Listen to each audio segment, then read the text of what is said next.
Greetings, everyone. Sorry about the late start. After I restarted after I restarted my computer decided to crash, and then when I restarted my computer, then Windows wanted to update, breaking everything, like usually Windows Update does. So if you ever have Windows Update, then probably assume that when I start my next stream, the microphone does not automatically attach, my camera didn't want to work, and things of that sort. So please give me a moment to get everything sorted on up. Pick is going. Twitter appears to be going.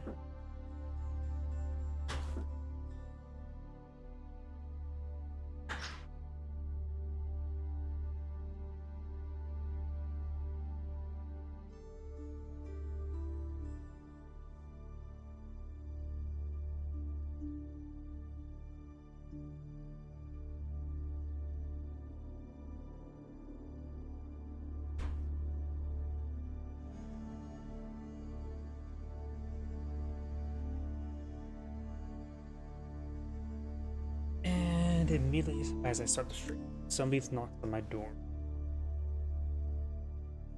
Okay, let's get everything sorted up.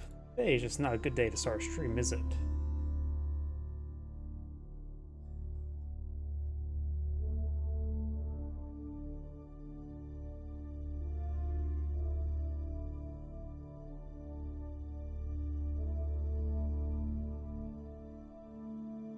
Alright, looks like thumbnails update.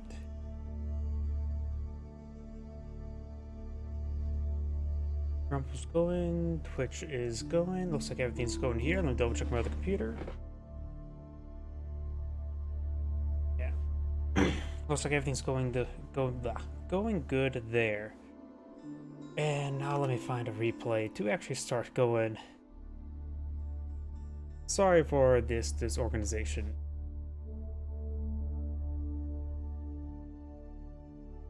When everything goes wrong, everything happens at once. Let's see now. Last played game 6 days ago, so let's go here. Last online 1 day ago.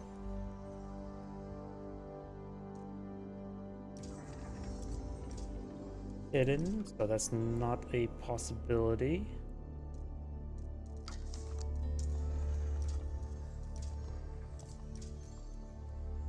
'21st, so yep, that would be Tuesday, and you do anything between the 20th and Tuesday.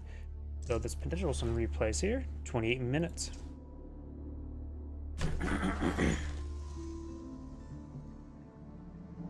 Okay, let's go and get started then. Bring up Rumble.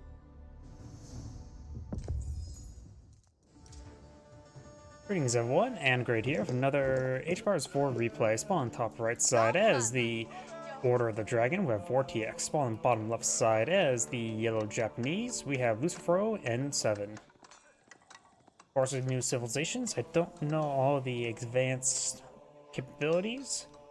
And beforehand, I remember seeing the Japanese had a unique town center. Let's see, increased production cap, a banner, and provides a free villager that doesn't slow down the villager production queue since it costs 20 seconds, same production queue time as a villager. Increases health by 1,000 and adds the additional arrow slots and adds the aura which farmers can increase the farming rate. The Daimyo Manor. I'm still learning the new civilizations, so if you don't know much about them, I probably know even less.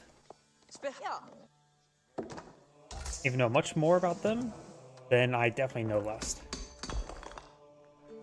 Oh, let's go and fast forward a little bit.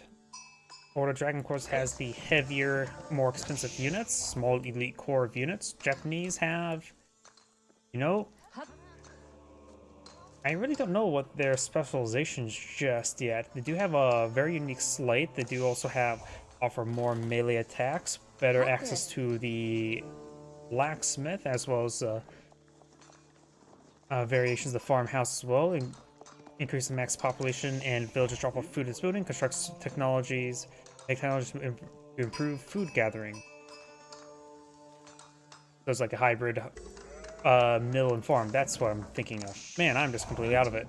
Akin Chapel now being put on field. This will improve the collection rate of all nearby villages by 10%. A much more balanced variation of than, say, the Akin Chapel for the Holy Roman Empire, in my opinion. Though these villages are much more expensive, but better. They cost 20% more to get 25% better. Or, no.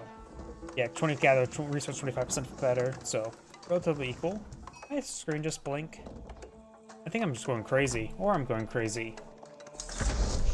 And over here we've got the Kira Storehouse, which does give you free farms and generates farm every 45 seconds. And when it becomes full, it will give you like 37 wood per minute, or 32. It was 35. Something not too significant, honestly. So the free farms is quite nice. You don't have to. It'll make so you don't have to venture on the map all too much. Though deer and boar are still very good sources of food, they will be collected faster still than the farm. But you can always get that bit of extra stone there, and you'll get the Daimyo Manor, which apparently does also give a aura to increase villages' harvest rates from farms by plus 50%. Okay, now that makes a bit more of a clear comparison. Plus 50% gathering rate from farms is better than even English's farming bonuses.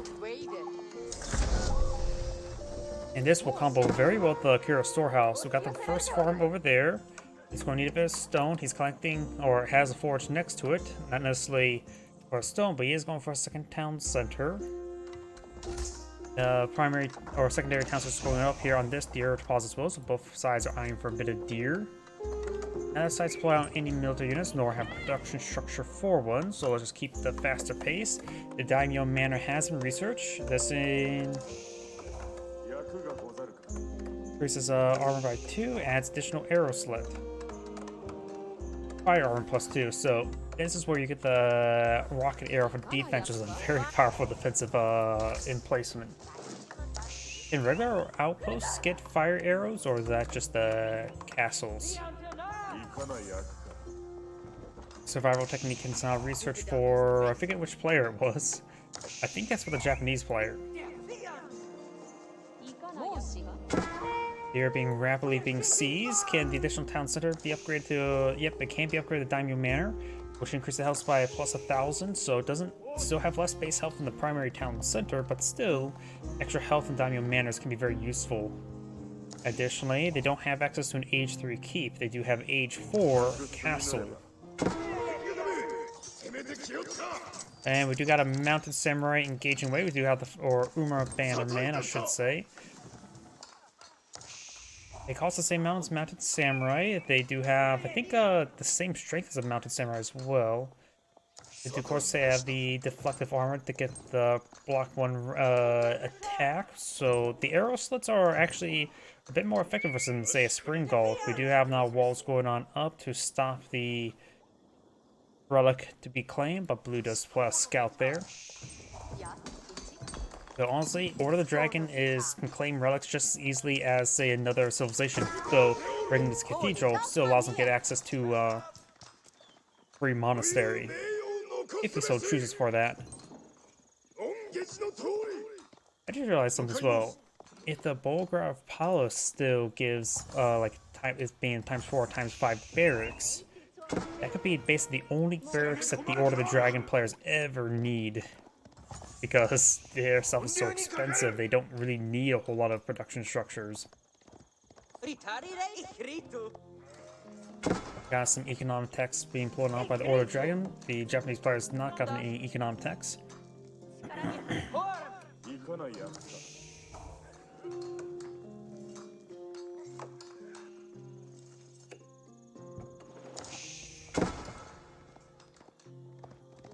And the walls have been complete, so this relic has been secure. There's 3 relics on the northern side, 2 relics on the southern side. Yellows. I have trouble listening on these walls, apparently. And now we've got the floating gate now being blown on the field. This will provide these packages that your monks can pick up in order to give increased production speeds for your various structures.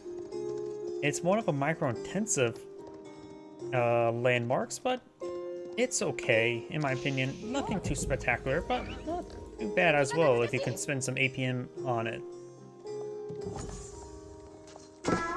War is not being claimed. It's just a regular scout.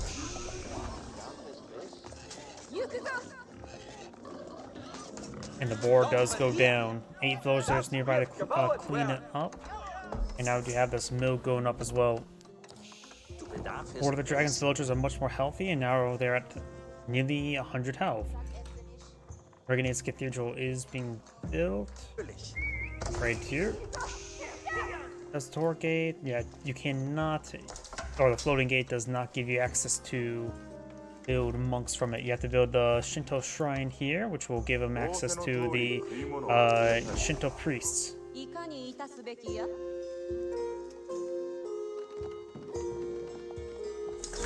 Horseman and Bannerman riding together. You got a single hardened gilded spearman. These guys will rip apart cavalry no problem. The bonus damage is absurd. The bonus damage right now is plus 40, so they do 52 damage versus cavalry. And if they connect, these guys are dead. That scout almost dies to 2 stabs. And even the wolf right now even poses a threat to these units due to how low their health is. Mountain Bannerman does have 4 armor, so the wolf will only do 1 damage to him.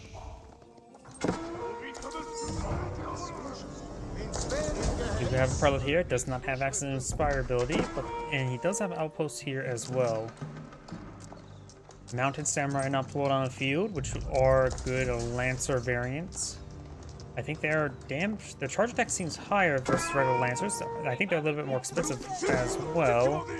Yeah, they cost 250 for a better charge attack overall, it seems like, as well as the deflection capability. That does go down. Got a Gilded Knight here, which is at 400 health and 36 damage per swipe. While these guys have a 37 damage per charge. A good number of Mounted Samurai in the field. Gilded Knight does take out that one. The first strike is blocked. Very good versus the Gilded units, which tend to have hard hitting attacks. Got a number of villagers here. No more deer from the plain, but that's more deer up north. This Mounted Samurai does take a bit of damage there. Gilded Knight does have 5-4 armor. So these guys' base attack is 20, so they'll do, or 25, so they'll do 20 damage per swipe.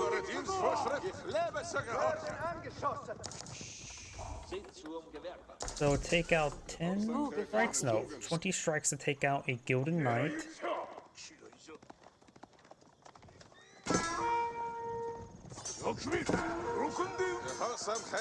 Mounted Samurai is trying to overwhelm the Gilded Knight. Does take out one Mounted Samurai there. If the Gilded Knight can fall back, he can get healed up by the Prelate, but they do have, looks like they do have the charge attack right there that can increase movement speed. Having trouble being pursued, maybe a good idea to throw the Gilded Knight into the town center to escape. He does have 5 Gilded Knights in the field, as well as 6 hardened spearmen. He could upgrade the spearmen even more, yes he is. Now the Central Sacred Site's being captured on up. That horseman does go down, whatever variant it was, and then the Mounted Samurai may get impaled here. Does take some hits there.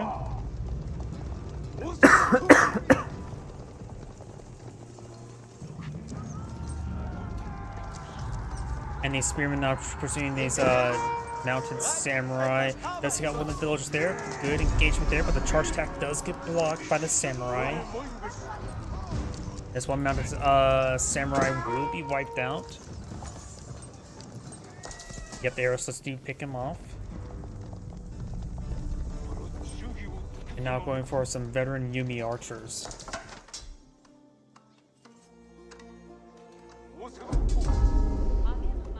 Don't know what's unique about the Yumi archers. They do have unique icon there. Let's see, quick, cheap. Oh, they're pretty cheap. Cheaper than archers, reduced. Okay, so they're more of a glass cannon archer. They have less health, but cheaper as well, costing only 65, which is dirt cheap. Even cheaper than scouts. Monk here may get impaled. Gilded Knight engaging. Does have the Bannerman nearby here as well. Full health one. Couple Spearmen opportunely forward to engage these forces. And the Mounted Samurai do fall back. Right now, Blue has a larger military force on the field. It does properly calculate this as ×2 of everything it gets on the field, barring the pilots, of course. But the value of the current armies are very similar. Mounted Samurai, of course, are very high quality. And not super similar, but relatively close compared to the number size as well. Now it's going for some mounted archers. And, ooh, the Spearman gets a good hit there. Doesn't take any of the Mounted Samurai out. He does have some priests in the field that can heal up. Here's these archers. They appear to be... Yep, they appear to be have the same damage output. The attack speed is actually a little bit slower, isn't it? I thought regular archers' attack speed is 1.5. So they're a little bit slower. They are getting buffed as well. I'm not sure. Enhanced range infantry attack damage bonus. Alright, so that just proves the damage versus Spearmen, which will be useful versus these Spearmen. It's the Bannerman providing the benefit. And we do also have some of these mounted archer, which they're more or less the crossbow variant for the Japanese. They have about the same health as a crossbow. Get a bit of bonus damage, not as much as a crossbow. Attack range is a little bit better. Attack speed is the same. So basically, the Japanese just get mounted crossbows without being crossbows.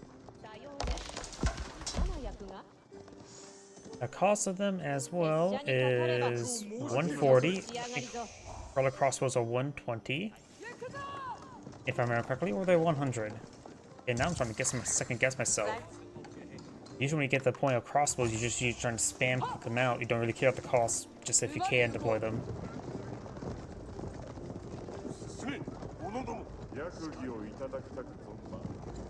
I have the Yumi Bannerman right here. Right now it's improving their range damage, so these guys... This +2. Okay, that extra +1 is not from the blacksmith research, but from the Bannerman. I could have sworn it was from the blacksmith, but I was mistaken.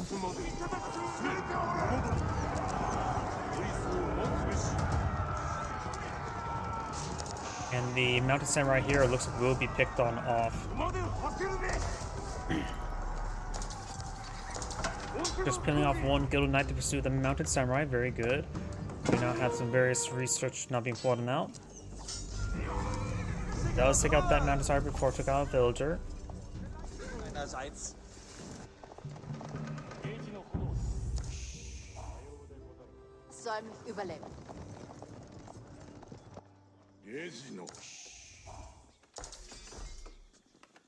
Yeah, it's on the level 2 town center right there. Did he do the same thing over here? He is doing it now, which will give him adds an arrow slit. Right now this one does have ×3 arrow. If he gets up the Shogunate Castle, it will give him access to a free rocket emplacement. And it's also improved the nearby collection speed of nearby villagers' food harvesting by 75%, which is very significant. I'm very quick as well. Wait, Yoshio bonus gives food generation? Oh, so placing those things into farms give them free food. Huh. I need to take a look at all the benefits from that. Because actually it can be quite nice. So the more you micro it, not just more production speed, will actually give you more resources in general. Very, very nice. Got some Gilded Landsknechts in the field, which the archers will do bonus damage for them. I don't think Landsknechts are a good idea at this moment. They are good damage dealers, don't get me wrong. Push way forward. He needs probably to go for more man-at-arms. But he does have a good number of these mounted cavalry, mounted archers. Warlord Dragon's army is... Both forces are losing this about the same rate. Haven't been able to hit the archers. And right now, it looks like the Yellow's front line has fallen. That allows Blue's front line to get to Yellow's back line.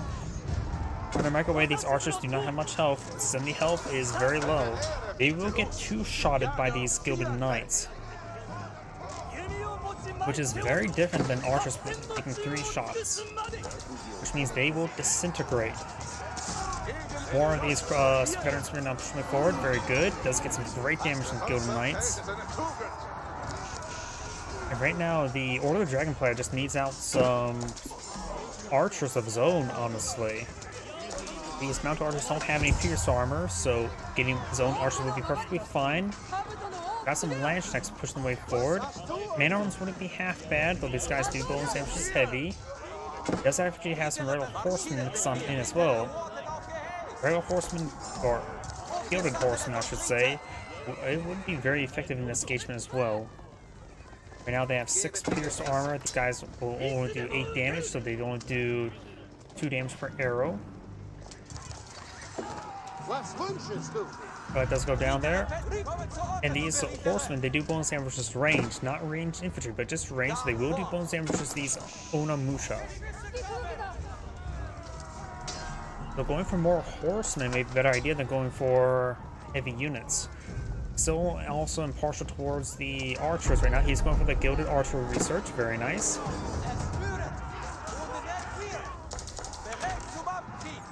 One does have a number of spearmen on the field as well.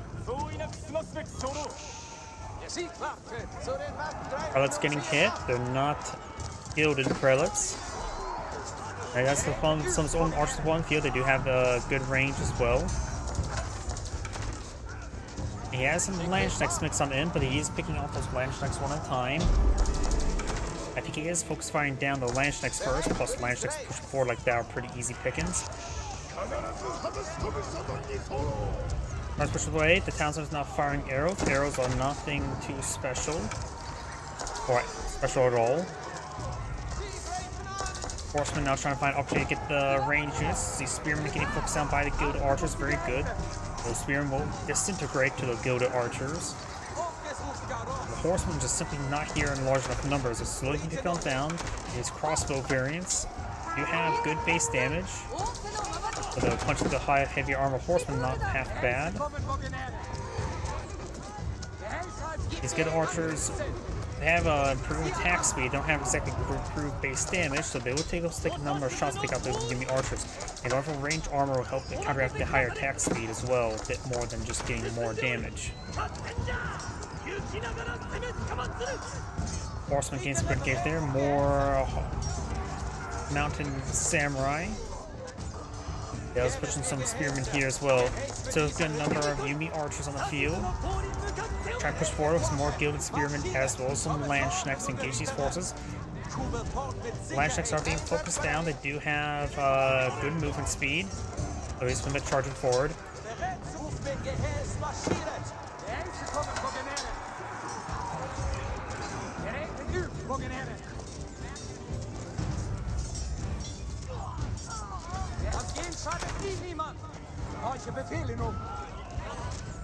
Do some good job holding the line. The quality of armies is heavily in favor towards yellow.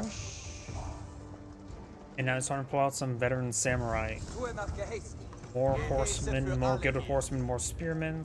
Maybe a good idea not playing more Landsknecks. I don't think the Landsknecks did all too much in this engagement. Because these Yuumi archers, they are cheap. Some Mangonels may be in order. Order of Dragon can get Mangonels out, right? Yes. They appear to be all normal siege weapons, and I think Mangonels in this situation wouldn't be half bad against the Yuumi archers. They'll probably be pretty close of one-shotting them. Let's see. No, it will probably do like a little bit less than 70 health. We do now have the age 4 going on up. He's going for the Engage. I don't know how to pronounce any sort of name. Gunsmith. Stockpiles weapons every 30 seconds can be used to instantly produce gunpowder units. Come with 5 stockpiles. Produces Utsuyo, which a unique or heavy range gunpowder unit. It replaces a hand cannoneer with a hand cannoneer that there's bonus damage versus structures. Not versus the infantry, they're anti-structure one.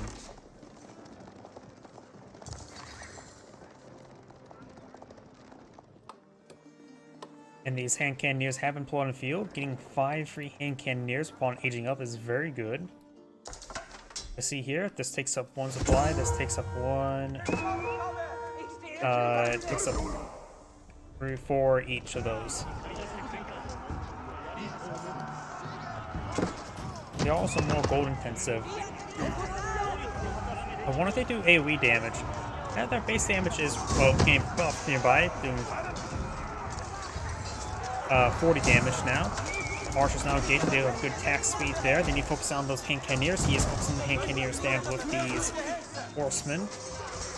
Samurai engaging. Veteran samurai do bonus damage to infantry. They're anti-infantry specialists. Like Sofa's got the elite Yumi Archer there, bring the health to 85. These archers look like they're overkilling the Gilded Archers. Yumi Archers are taking quite a bit of damage. Horsemen soon. We got still some Gilded Spearmen still alive there. Looks like the front line has disintegrated. More archers pushing forward. More hand cannoneers being pulled on out.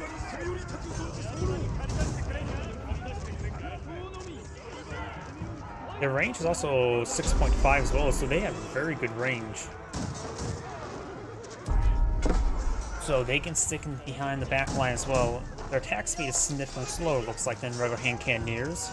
But they provide a good solid base of fire from the rear. So mixing in any sort of composition is going to be very handy. I got the Elk Box Palace on being put on field. Appears to be the same as the Holy Roman Empire. Increased health, takes less damage to nearby structures. And this one has been upgraded to Shogunate Castle. So now that council has 13,000 health. Elite Samurai, more range upgrades.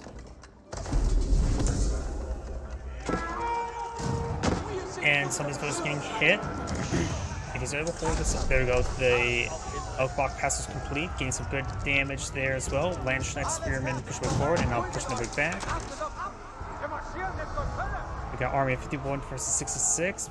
Blue's quality is very low. Mostly just composed of the Gilded Archers. I wonder if this army value is a little bit bugged, because I think it should be higher. 20 times 160. So the 3200, yep. This is definitely bugged. I don't think it's proper calculating the Gilded Archers. Because that 20 should be 3200 right there, and was nowhere near that. Or close to it. Not with everything else though. Archers pushing way back. The elite samurai pushing their way forward. Their movement speed's not all too great. Man-at-arms speed. Villagers being brought on back. Gilded Archers getting overran. Having trouble with the heavy armor of the samurai. And with their high attack speed capability, they can punch through it eventually. Right now the quality is very low. Gilded Archers trying to engage the Yumi Archers. Horsemen trying to push their way forward. One hand cannoneers push their way forward. Looks like we're torching down some farms. Got some forces over here torching down some farms as well. And blue does back the game now. That's Anagrade saying thank you for watching, and on to the next replay.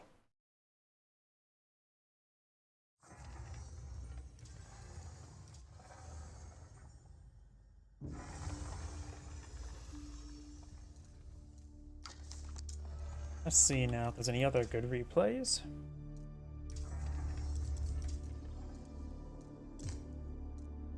Four minutes.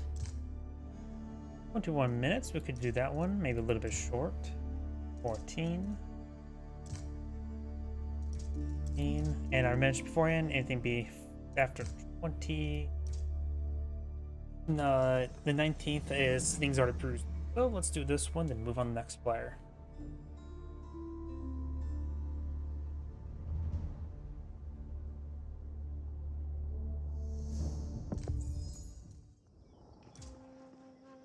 Greetings everyone, and Great here for another HPowers 4 replay. Spawn on bottom right side as the blue Z's Legacy, we have Vortex. Spawn on left side as the yellow Ottomans, we have Lucifero N7. Imperial official deployed on field, ready for taxable income. Let's see, Zuzi's Legacy. I'm still getting used to all the new civilizations. They don't have to wait for dynasties to get the Zunchnu Archer and for the Grenadier. I think they still need to do that for the Fire Lancer. Their dynasties work a little bit different. Oh boy, I should have reviewed all the some civilizations before I started streaming. On this map, there is a tiny little pond there with a small amount of fish, nothing too significant. Small enough fish, how they say maybe better just use villagers rather than fishing boats, but of course it's in the middle of the map. Both deer deposits are right up here, and both deer deposits and boars right there, so if somebody can go down here and claim the boar and deer, that can be great. This map as well, of the smaller patches of trees, but a larger number of them along the edges. Some in the middle. And let's see, what else is there on this map? Gold, got 2 gold deposits relatively close by, 3 up here, 2 close for yellow right there. It was a little bit more spread out, but that should be fine. And now we've got the meditation gardens going on up. And this does automatically generate resources, and it's whatever's close by does a permanent amount. I wonder if it actually touches the gold. Enemies disturb the peace and reduces the resource generated. So enemy units reduce resource generation. Is that permanent or temporary? Can it be applied to deer? Let's look effective if it gets applied to deer. And it is within range of the gold, okay? That's not providing a whole lot. Okay, maybe the ticks still need to go up, because I'm pretty sure that provides like 100 resources. Yep, it's going to go up in ticks, so we have to wait after a minute to see what's the full income. When Meteries not being plotted on the field, which give them 4 berry bushes. Basic gives them 4 villagers worth of food collection rate, heightened food collection rate at home. Guys also have a handful of fishing boats out at I wouldn't say out of sea, but it's more out in the pond. And this villager, oh, he's mainly trying to wall in these relics. Interesting. I mean, Chinese sent. Oh, posting. Is that the Age 3 landmark? Or is that the other Age 2 landmark? Capable of producing Shaolin monks from the Yuan dynasty onwards. Shaolin monks can also be produced from pagodas. And that is the Age 3 landmark. Okay. Let's see, Shaolin monks. They only cost 200 food, so they're not even gold intensive, literally. Very easy resource. Strong against range units. I'm curious. Let's see how they are. Let's see, 15 damage due to armor. Not bad. Battle monk. I'm probably not classified as heavy. Doesn't appear to be classified as light. So the main and back range seems actually a little bit short. Torch is normal.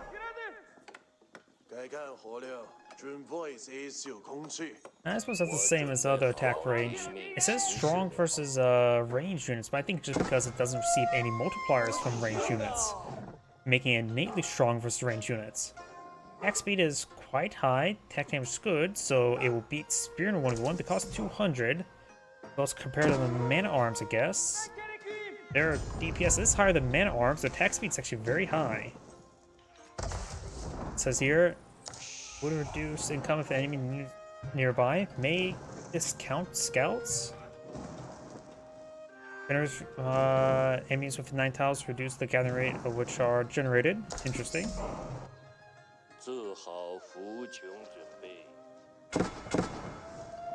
So yeah, these Shaolin monks have higher DPS than mana arms. The armor is reasonable as well.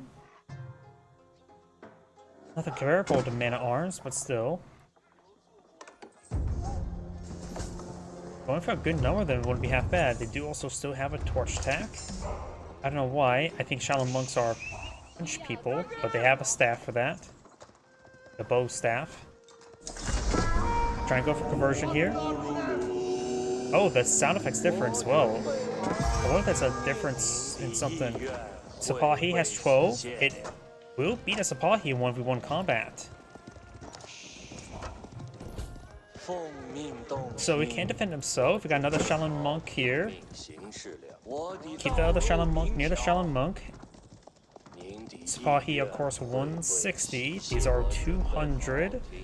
And generally, if they're a ground unit, they tend to beat... Man-at-arms tend to beat horsemen 1v1, so Shaolin Monks can beat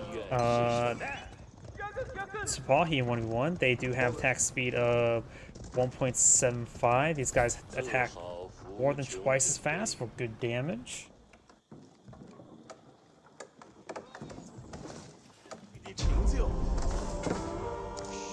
He has a boy out of town center here with some berries nearby. The Shaolin Monk is engaging. Sipahi having a bit of trouble. He has utilized Fortitude there. In order to increase their attack speed, they will take more damage return, but sometimes killing something quickly will reduce your damage output in return. And apparently, Shaolin Monks do have good self-health regen.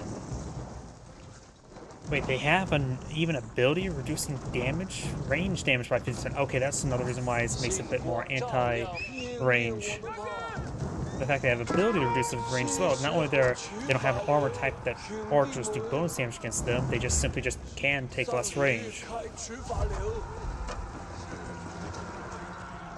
The Shaolin Monks seem very good. We've got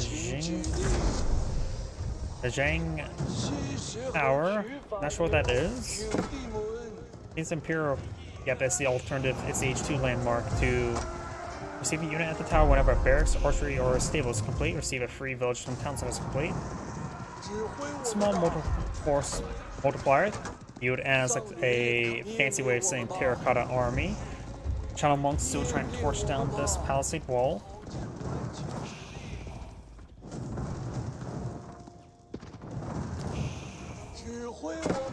Oops, and this Sipahi will go down. Takes out that spearman as well. Jeez, these guys are good. What's their production speed is like? 20 seconds? That seems pretty quick. He has 3 relics inside that monastery as well. And there's a fire ship. Apparently monks can withstand fire ships. Fire ship blast. They do have 170 health, which is a good amount. They have some lances pull on a few. They do have 24 damage and 1.5 attack speed, so these Shaolin Monks do have higher DPS than them. They all get picked off there to just being fought against in superior numbers. Thing as well, it says Shaolin Monks,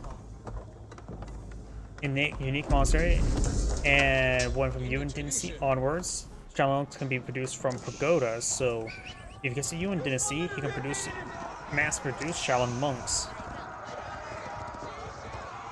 Which, they only cost food, so if you want to minimize their golden costs, that could be a great unit for that purpose.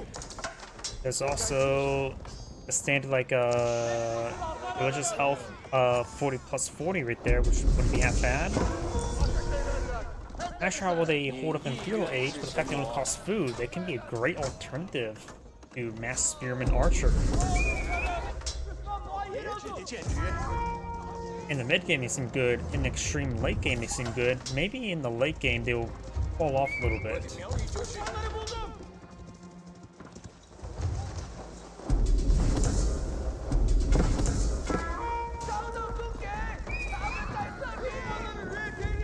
Just to go down, we've got some crossbows here. Usually it's not common for Chinese players to mass palace guards, but it simply may not be a case this time around. He is going for some spearmen. He's not doing any more Shaolin Monks. Shaolin Monks do produce slower than, spearmen, but they do produce faster than early palace guard. Oh yeah, they get access to early palace guard. Damage on these forces. The Metra does escape on out of there.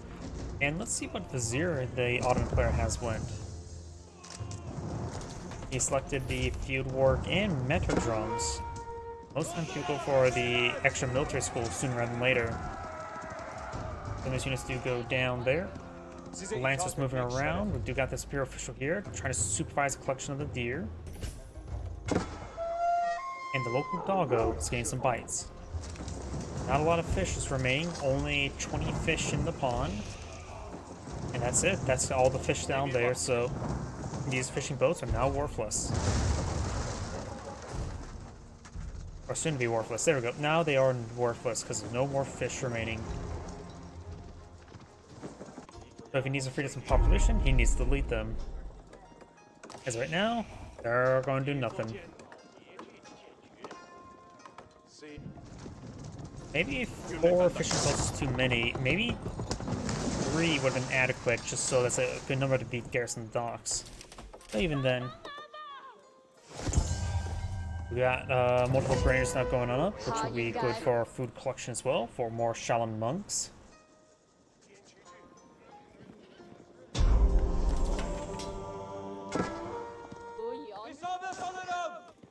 Knight does go down, or Lancer I should say. And he went for the Hidden Imperial Army. Yep.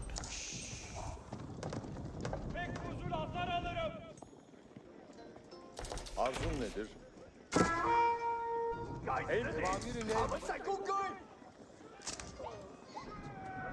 Then Imam does go down there. Starting to push his way forward. It's a mixed force. Crossbows, men-at-arms, Lancer, Mangonel, and Spearmen. A couple more Lancers over here. He has a very good mixed army, that's very sure. For sure. His opponent is going for a handful of Zinchus, good number of crossbows, good number of Spearmen. So, yeah, Sipahi won't be that useful. Man-at-arms won't be that useful. Mass Spearmen could be a possibility, but not really though. More archers of his own may be a good idea. Mangonel, maybe just more Mangonels. He does have some archers here. Lancers could try in the middle of the engagement, just I had to go on the back line and start stabbing villagers. And all these Lancers are pushing forward and trying to stab some villagers. Or lance some villagers. Siege Workshop going on up. Does not access the Astronomical Clock Tower. Pushing some villagers here.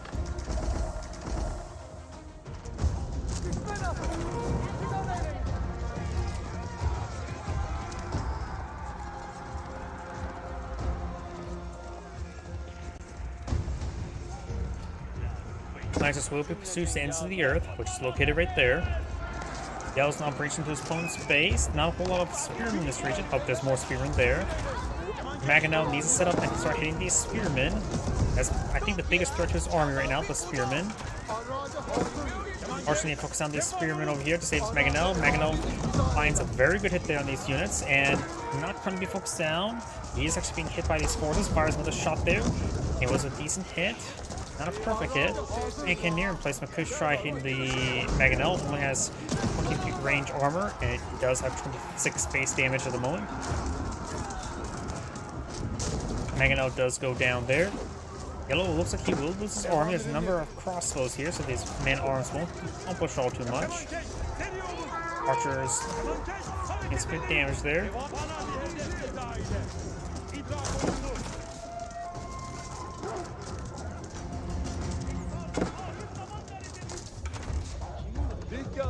Wolf gains some bites in.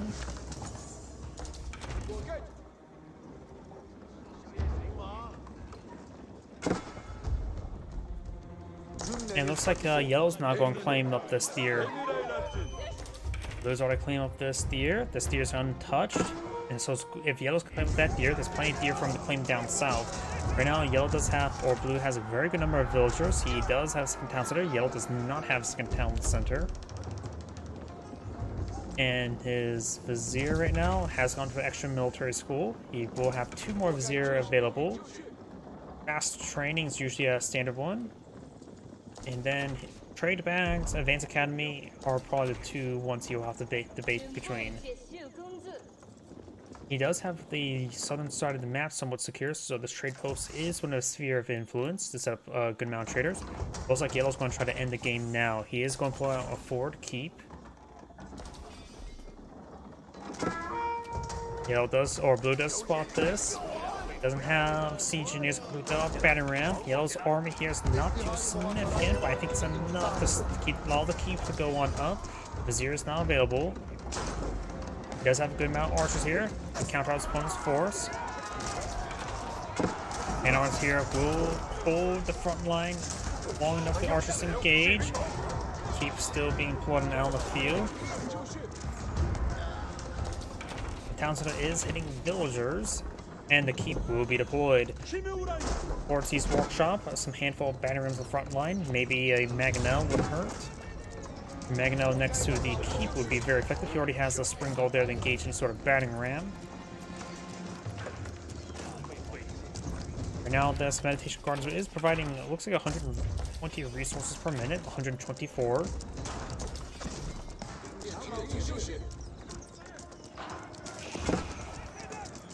And Blue does have enough stone for a keep of his own. He's eyeing for a battering ram.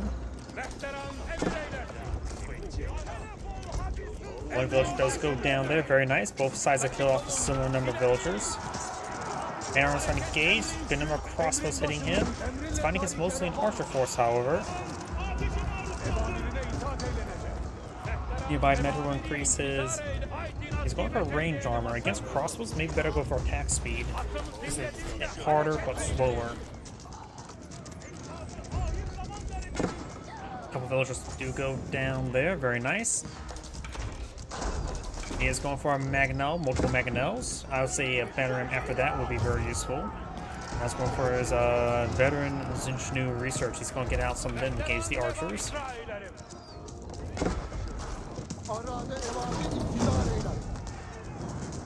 Mangonels do bonus damage versus structures, but they are pretty good against they're more of a soft counter structures rather than hard counter like a battering ram.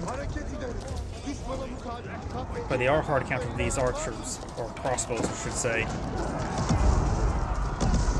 Go to them on the field, you can annihilate formations of ranged units. Battering rams push forward. He does have a spring gold still here. He needs to focus down some of these battering rams. Start whittling them down. Blue has split his formation there. Keep from receiving some fire. Mangonels getting some great damage from these crossbows. And the Metro is still here, even putting the nearby attack speed of the Mangonel. And Blue does back the game now. This is Anna Great saying, thank you for watching, and on to the next replay.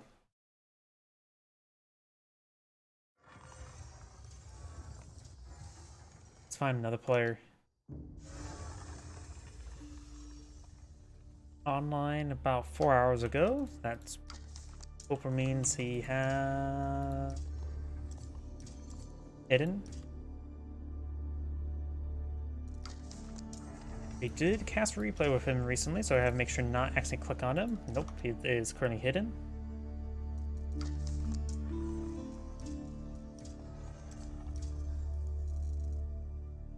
So yep, these are recent minutes.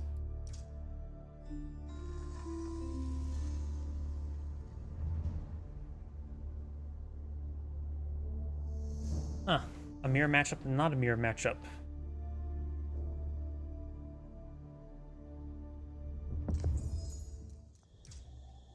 Greetings everyone, and Great here for another HBars 4 replay. Spawn on the bottom right side as the Saiyan Abbasid Dynasty. We have Valdemar. Spawn top left side as the blue Ayubides. We have Louis MT. We got a mirror matchup while not being a mirror matchup.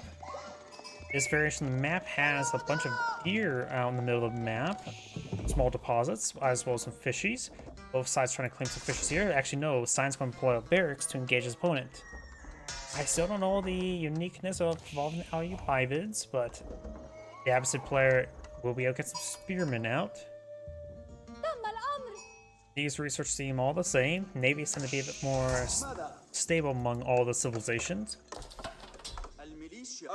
Now I've got some spearmen here. Mission supposed to be employed in the field. And it's going to just go and ward away the villager first. Additional spearmen not being employed in the field. Maybe a good idea. He is going to go for fishing boats. Now I've got a dock over here as well. And the dock's going to be routed next to the fishing boat. And the sheep is getting some water. Quite thirsty he is. And plus, wet dog smells not great. How does wet sheep smell? House of Wisdom's going on up with the Ayubides. Ayubids? Ubids? Ayubids. I don't know how to pronounce any sort of name. And now he's immediately going for the Culture Wing advancement. It does cost less than other age ups, and also takes less time as well, so he will be able to age up very soon. I think I'll also lock him out of the Culture Wing logistics, give him 2 Dervish, but that's not really great in my opinion.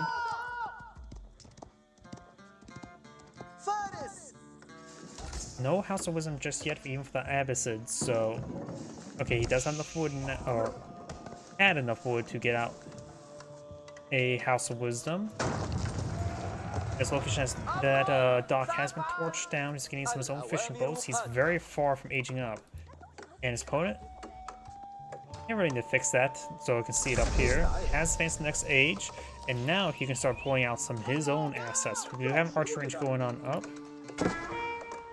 which he will have access to pull out his unique Desert Raider as a hybrid archer melee camel. Over here, they can pull out camel archers and camel riders, while they can build out the Desert Raider and camel lancer as alternatives.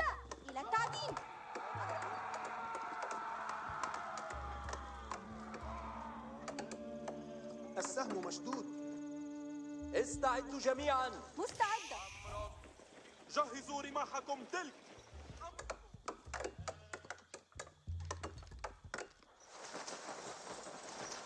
Fishing boats, of course, stuck in the pond.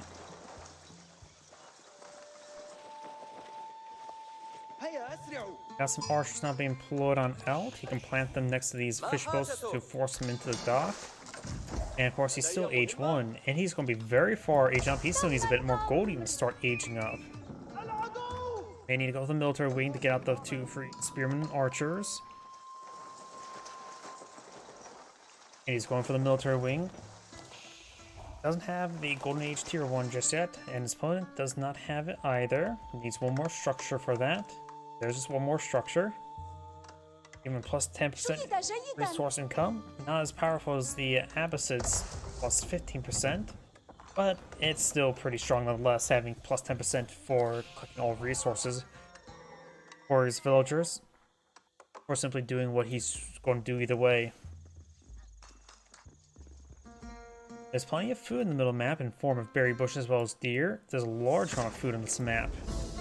So this map is lacking for a bit of wood. There's only 2 large wood deposits and some small ones, but this land is barren from wood. Does redeploy at dock here. Signs cooled off the aggression. Not even sure where the spearman is located at the moment. There they are.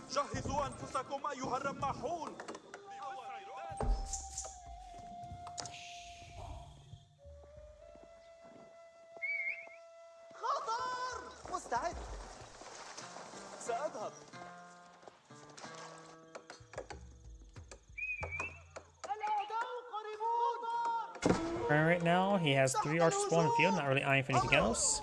Horseman or scout trying to deal with that villager will get warded away by a bunch of angry men with pointy sticks. And Blue's going to claim up some more fishies over here. Does squeeze out 4th fishing boat here. And squeeze out more fishing boats here, so Blue's going to claim up 3 out of the 4 ponds. Cyan has, what, 5 fishing boats here, so he's going to go through this fish very quickly. Now, Cyan's finally aged up himself, does have a small little force to work with. Ardent Spearmen would be half bad since they have 7 Spearmen on the field. You can try some proxy outposts in order to help prevent the fishing boats from claiming up the fish. And you can always upgrade the arrow slits there. Maybe he doesn't want to keep a garrison inside.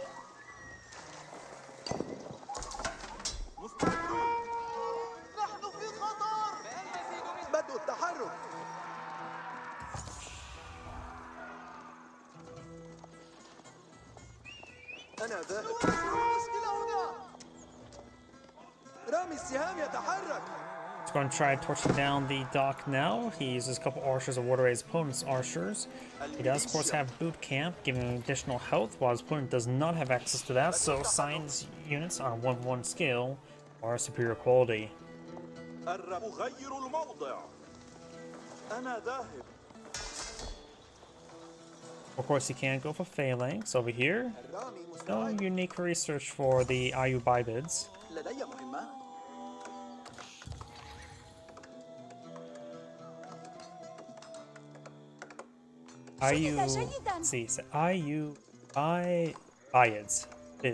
Ayubids. They're probably butchering all the names wrong. Fishing boat dancing right there. Blue has a villager here, shanking his opponent's villager. And the fire boat does not get his opponent's villager. An arrow ship right here may be a good idea to help him dominate the, not sea, but pond. I think he may have destroyed a piece of fish as well. I think there's a piece of swordfish right there. Of course, he does have access to freeze engineers, so does his opponent. Of course, he does have a unique Mangonel variant, while the Abbasids do not get the unique Mangonel. It simply has an alternative incendiary attack. It has really wide scatter, and I really don't know the exact definitions of it. I believe it does do fire damage.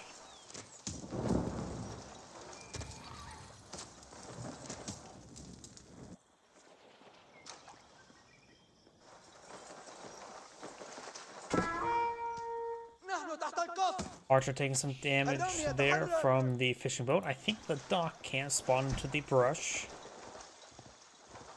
Have some horsemen here as well.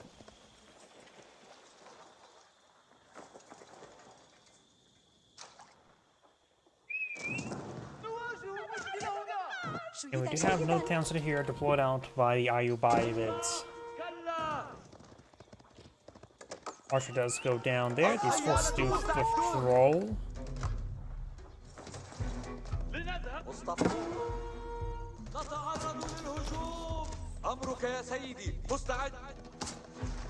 Horseman does take a bit of damage there. These horsemen could get some torches over here as well, though clearing it out rapidly is not really necessary.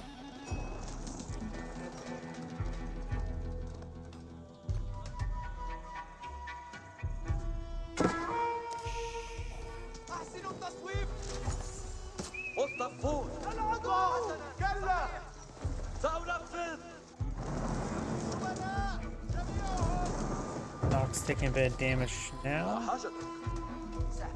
Berries being cleaned on up. There's still plenty of berries over here, as well as a bit of gear. There's still plenty of berries for both sides of claim. Also, the campaign. Yeah, the campaign says like, oh, plus 30% gathering rate from berries in the H2 technology. But yeah, that wasn't implemented in multiplayer. A lot of things in multiplayer just didn't get implemented, or single player didn't get implemented for multiplayer for either of these variations. So I always sort of wondered, like Turkish Archer and some of the upgrades, like plus 30% gathering rate from berries, when most of those missions don't even have access to berries. So I wonder why on earth they made those variations.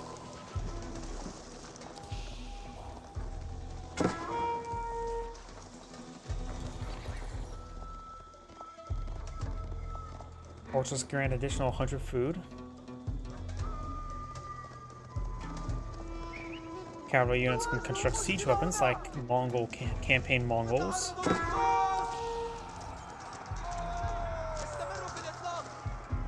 And 3 desert raiders, that's actually not bad. 3 blacksmith upgrades is pretty powerful as well. Yeah, I'm just sort of reading through everything. It's always a large amount of stuff to read. A lot of variation. Science now aging up to the culture wing. The culture wing is a little bit interesting going at this moment in time. We'll give him access to the preservation knowledge. He may be able to get that. These are the culture wing, in my opinion, is the weakest of the 3 wings, or the 4 wings. Though the preservation knowledge is, I would say, good for age 2, not necessarily for age 3, because the age 3 research, not really useful. The increased attack speed for composite bows, boot camp, the military wing is just good. Economic wing is just good. The trade wing is actually pretty good as well. After all, if you go for this in H2, it's clearly better than the Mongol silver tree. انتبهوا نحن تحت هجوم. Because your traders already have a 33% discount. I suppose the Mongols technically just 20% discount, which is solely in gold, سأفعل. making which is just 40% in total. أنا أخرج. أعطني الأوامر. لدينا أوامر. سيروا معي. You know how the villagers not be pursued by the horsemen, gain some good damage there. Having preservation knowledge would also make all of his other research cheaper and faster. Or just reduce the cost by 20%, which is quite significant. These archers do find the horseman there. The horseman does go down. I thought I heard camels. Camels have the same spawn sound effect as cows, which is really annoying to me. He is also going for a good number of Gilams.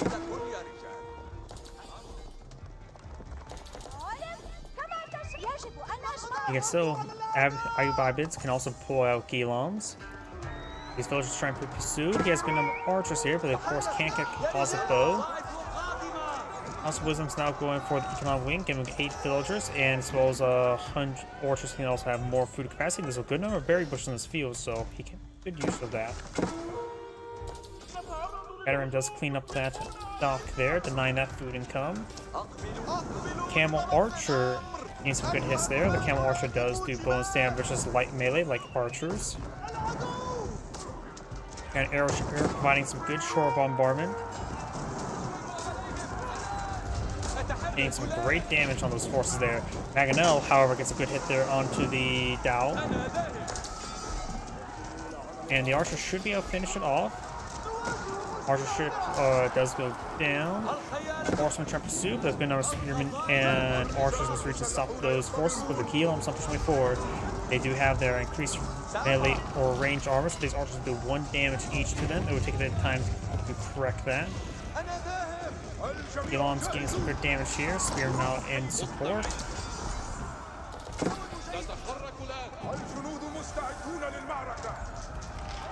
Spearmen, some of them starting to go on down now. Archers getting hit. Gilams are more or less an anti-light armor specialist. With the high attack speed, they were able to rip through archers no problem. We'll range tier 2 for the Abbasids now. More archers, more Gilams push way forward. He does not have composite bowman research just yet, which is a good upgrade, especially in this moment in time. As going for his veteran archer and veteran spearman research. Going for a handful of crossbows as well as Gilams. Very nice.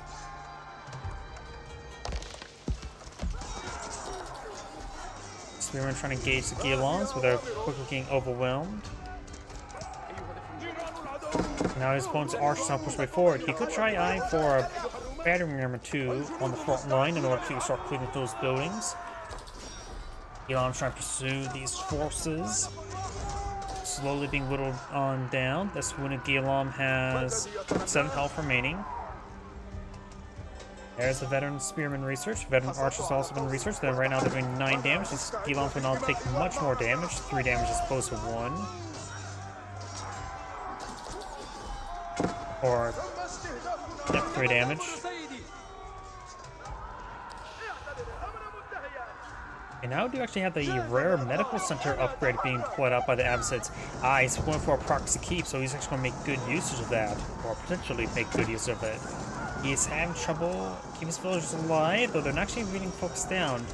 But the keep itself got severely damaged. He does go ahead and get enough stone there. I think he may have bought a bit of stone, because I saw it go up by 100. Right, these villagers now, Gilams here in good numbers. Blue's trying to torch down this keep as well. Does go and get a cancel. Got a full refund off of that one. And Blue's, or Science Force, is just pursuing Blue's force.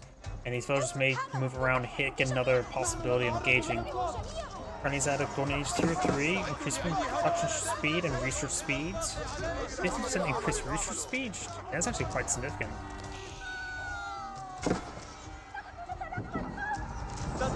Battering being torched on down, Sinus should be able to get that killed off. These forces may want to be retasked as something else. Sign at this point in time, you just want to keep his villagers back. They just deployed the keep in a relatively safe position there to camp the gold and stone deposit. You don't have to go super crazy, just a little bit crazy. Elam's now falling on back.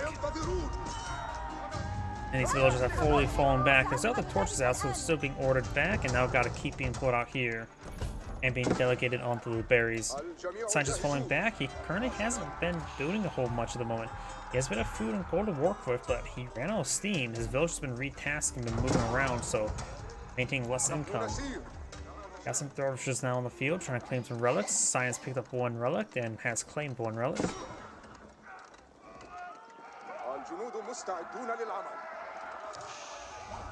Elam's made it fall back to this keep over here to get some health regen while this barracks will go down. We'll buy Science some time. We have second towns over here. Blue does have more villagers at the moment. Still plenty of fish in the sea. These fishies will soon be reclaimed as well. All the most of the fish have been claimed here. Just leaving one 300 deposit. Let's use villagers to gather that up.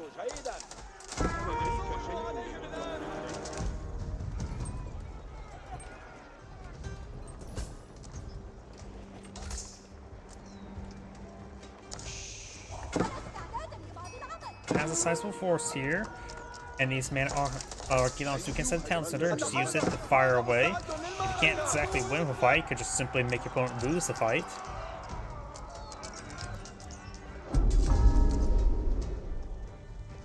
Dervishes capturing up some sacred sites now. We got an outpost going on up next to this keep.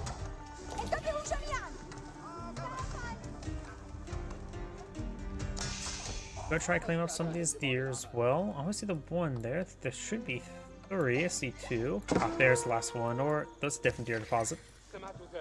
Are those only groups of 2 deer? Nope, no, there's 3 there. Also gave some fire. He does have now 3 relics claimed. Last relic is actually on his more neutral ground on site.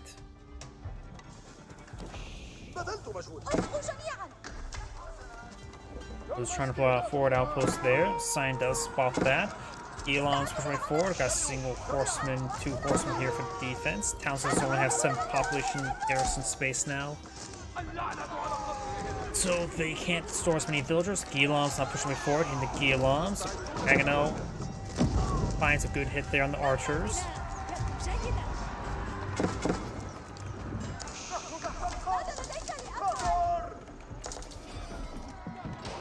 Magano's fine, a good hit there, getting some good splash damage.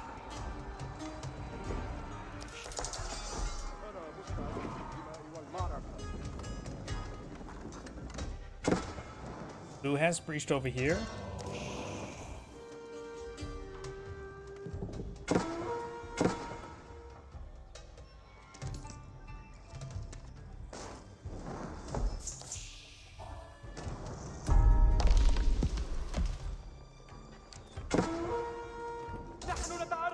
Trying to push his way into this area, trying to pull out some spring galls with his Gilons, torching down some of his housing. He does have plenty of housing space. Now Blue has a much larger army in the field. Maganos will be useful. You can stop building the spring galls and not important in this fight here.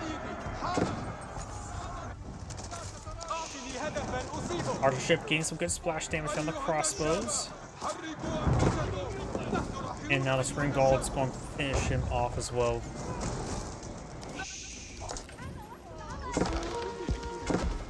Up north, we do have Gilom. Looks like they did kill off a couple villagers there. Blue's killed off a good number of villagers. Sign killed off a good number as well, but less. And right now, Blue has twice the number of villagers in his opponent. The faster production speed. It does apply to the town centers and villagers as well.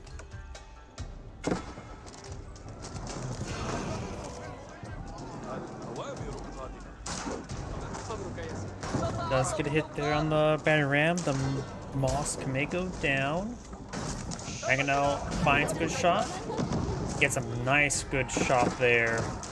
Elon's way forward. Elon's being picked off by the crossbows. And blue does back off there. Blue's trying to claim a sacred site here. There's an unclaimed sheeple there.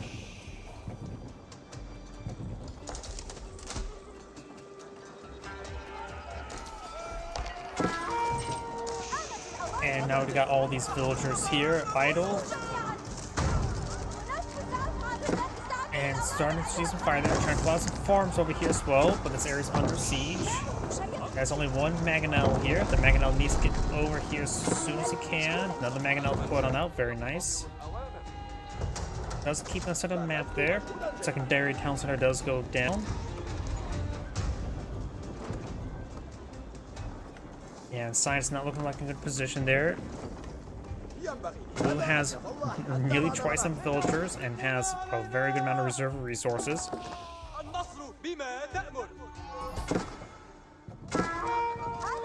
Couple villagers do get sniped. And you can potentially set that mosque ablaze by shooting with arrows. Probably one of them will spark and light it on fire.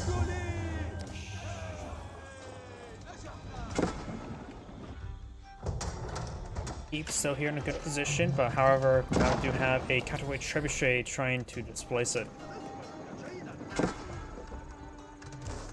Blue's now trying to seize the gold on his opponent's side of the map.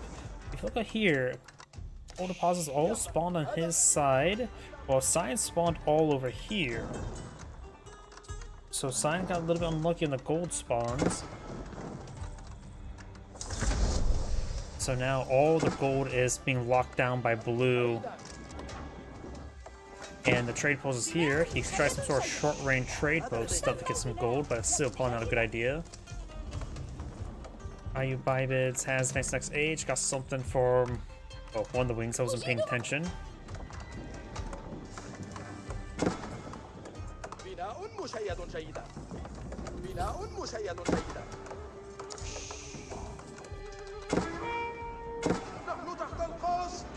Mangonel's on the field.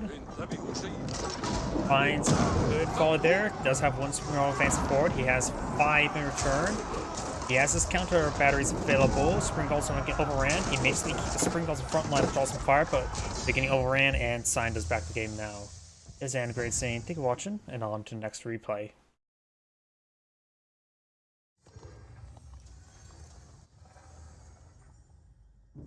And before I get started on the next replay, I do need to use the restroom. Please give me one moment.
Sorry about that. I am back.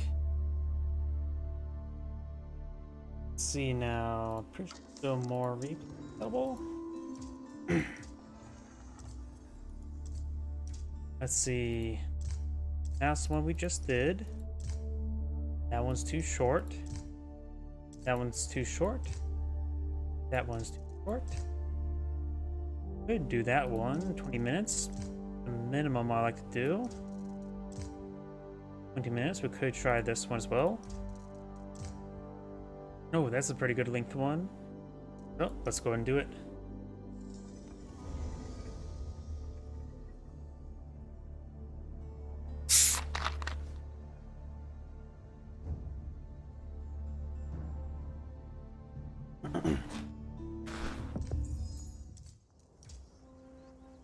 Greetings everyone, and Grant here from another Age of Empires 4 replay. It's on the bottom left side as the Cyan Zhu Zi's Legacy, we have Louis. MT, spawn north side as the orange Ayu Bybits. We have Liquid, the Moo.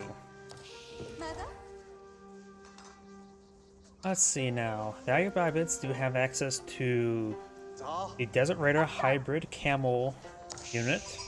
While the Zhu Zi's Legacy does have access to some dynasty units that don't require dynasties.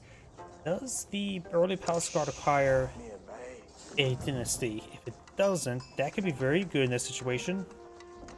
Middle Age Man Arms is some of the toughest units to deal with in the entire game. بما تأمر.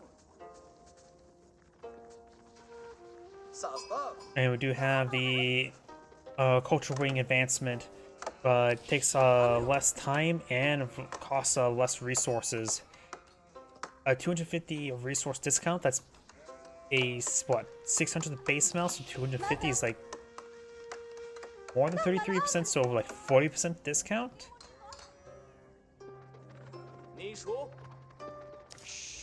Which is very significant. He is starting aging up now, and now he has advanced next age. He will be able to pull out some military units quickly. However, his economy doesn't really support out military units at the moment. Now we've got the Grand Meditation Garden Swing being employed on the field, right here. Not a great spot for it. It will give him like maybe 60 resources per second. Not really good amounts. I suppose how the map spawned, it wasn't really great for him. Putting it right there probably would have been best. Give him a good amount of wood, gold, and stone. But this will give him, actually, does it affect sheep? Does it count? I wonder, does this thing affect living sheep, or does it affect only corpse of sheep? How does this interact with sheep, deer, and boar? Maybe we can test that in between games. Right now it's only providing food and gold. I have to give a moment for a couple of ticks to go on by. He is going for a immediate tech second town center here.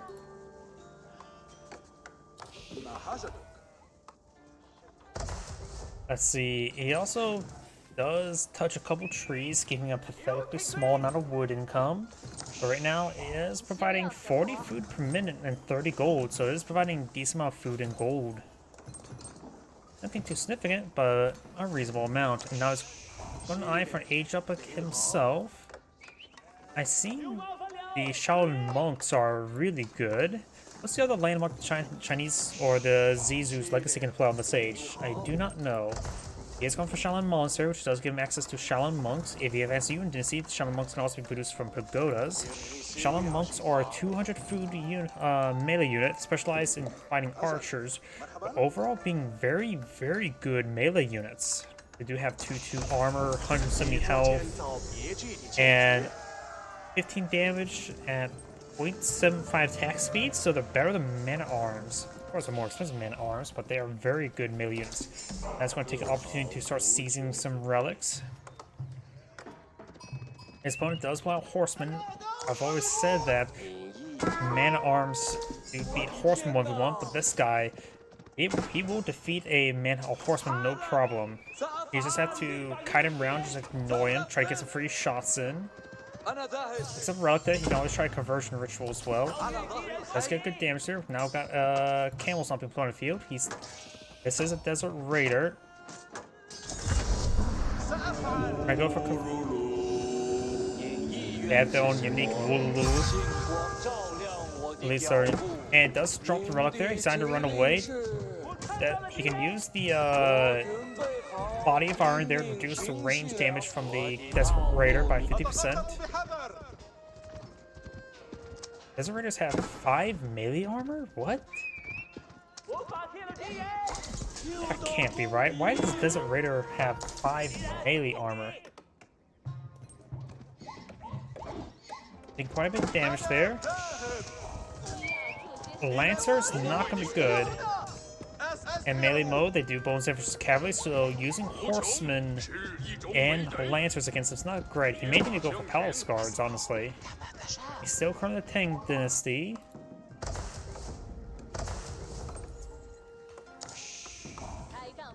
Multiple relics not being brought back by the Shaolin monks. That'd be... Oh. Look at this. It doesn't actually show the +1 down here. Another graphical error. A large number of new civilizations do not go well with the casting mode.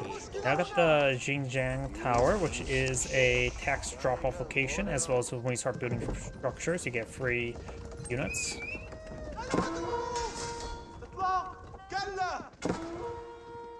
Right now, he is now the Song Dynasty. Shaolin Monk taking some damage there. He has used Body of Iron, reducing range damage by 50%. These guys are classified as light as well, even though they have 5 melee armor. Scout goes down there as well. However, hardened spearmen. These guys' archer attacks do. He's in sword mode now. Or nope, they're still in archer attack. So the archer attack is 7 damage. So I'll see him down bottom. So they don't do bonus damage light melee. Their movement speed is still faster than spearmen.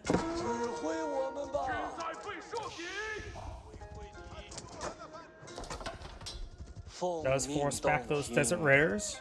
He has claimed up 2 relics at the moment. There's another relic down here claimed. That'll be up to 4. The 5th one is way up there. So it looks like Sion will be able to claim up 4 out of 5 relics. Desert Raiders gain some damage from the Shaolin Monk. Does force them back. Of course, the nearby camels, these horsemen will do less damage as well. Maybe best to go for Zinchnoos against Desert Raiders. Their attack range is 4.5, same as Zinchnoos. They have no inherent range armor.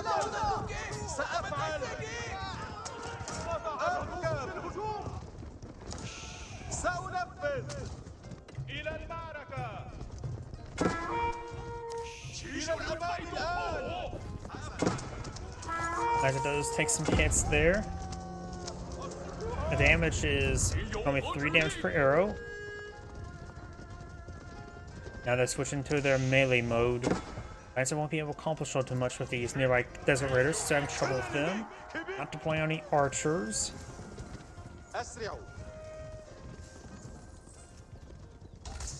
And the Lancer does get inside the town center. He can use the Shaolin Monk to heal him up. And he's just slowly getting picked apart by these mounted archers. I think archers and Zinchnoos are still better for him at this moment. They don't have a whole lot of health, so they will take quite a bit of damage from archers.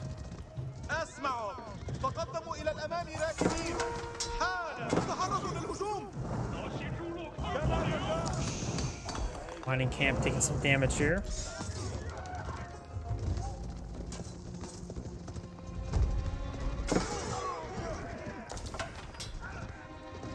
They took a bit of damage themselves. They always classify as range, so horsemen will always do their bonus damage to them. But right now, these Desert Archers or Desert Raiders are in just good numbers. His opponent is starting to age up himself. He's starting to go for Master Smiths. Damage, armor technology become free and completed automatically when entering the age. Those of other age must be researched as normal. So in theory, he should get his level 2 armor attack and melee immediately. I don't think it will give him his level 1 research. Guess we have to wait and see how it interacts, him not having research at the moment. And these units starting to get whittled down.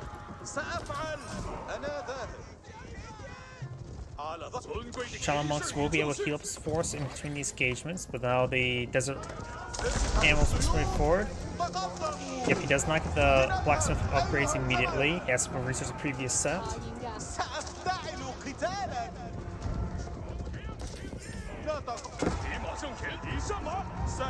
we're now going for the veteran Desert Raider research. Siege workshop going on in the field. These guys should receive bonus damage from Mangonels, so that's maybe a good idea. Going for Spearman, Mangonel could be good. No, wait.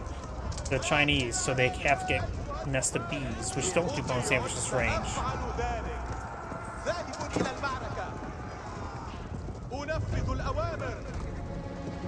So I was going for some Camel Lancers.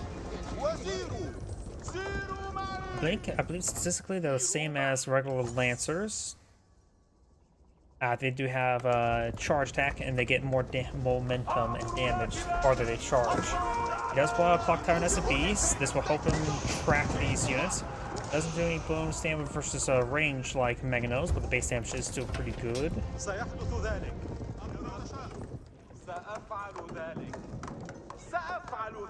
I go for a big line of walls there.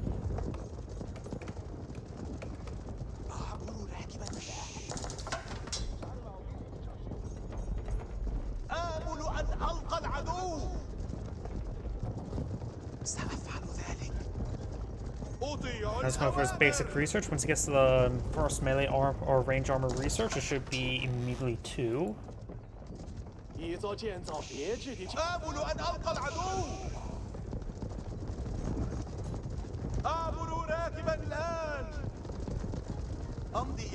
Yep, immediately got us 2. Now it looks like the Chinese player is starting to go for his own blacksmith upgrades. He's starting to go with some outposts, going for some hand cannoneer slots can be very helpful in whittling down this force. In my opinion, hand cannoneer slots are a little bit more cost effective than the spring golem replacement. The spring golem replacement does offer good damage.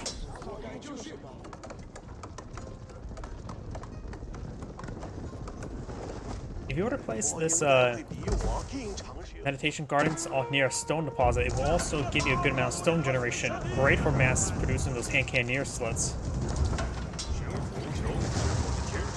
He's now broken on Clue, starting to engage. Clock down SPs, having trouble engaging. 1, maybe 2 villagers may go down. 2 villagers do go down there. He has a good number of spearmen here, as well as Shaolin monks. Push his way forward. Does get at some hills there. These Desert Raiders don't have great pathing.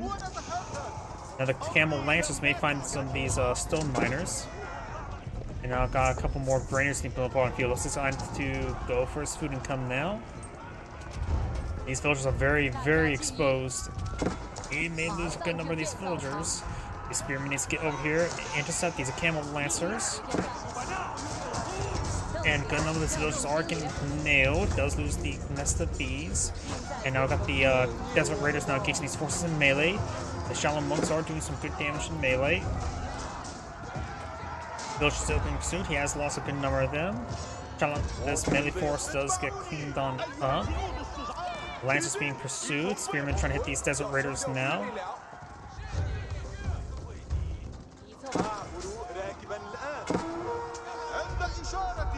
And over here, we've got these Lancers now impaling some Imperial officials as well. Now the Lancers, yeah, I think all of his Imperial officials just went down. Spearman tries trying to pursue this force, which is getting stutter step to death. The Lancers got sort of tied up in there and circled. These Spearmen more than enough to deal with the Camel Lancers. Orange cut off 13 villagers, and Zion just way far behind. Some of these Desert Raiders are now getting hit by the Spearmen. Horseman charges way forward.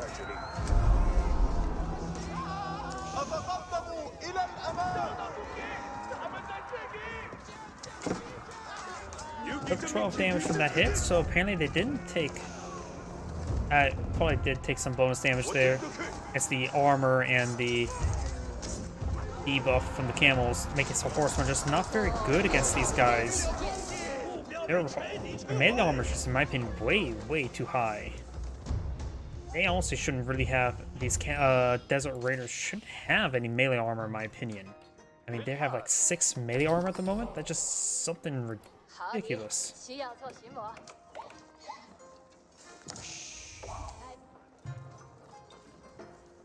Got 2 clock tower nest of bees. They're capturing up the sacred sites now, and the Aryu Bibis have now aged up again. Something I do not know what it was, since it doesn't pop up here.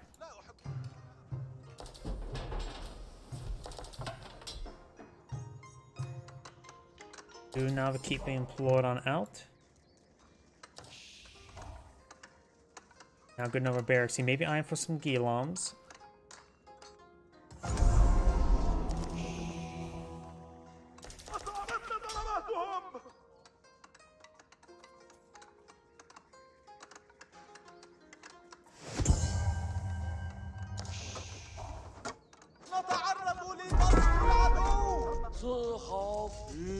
He does not spot the monk, and the Shaolin monk does go down. So now outpost along the flanks, but he won't be able to reach this one. Also, the villager will make an attempt there. Shaolin monk engaging. I think it will beat the camel lancer in 1v1 combat. So he's getting healed up by the dervishes. Shaolin monks are pretty good. He's just going to bop down the dervish, but was unable to get finished off. Wolf getting some bites over here.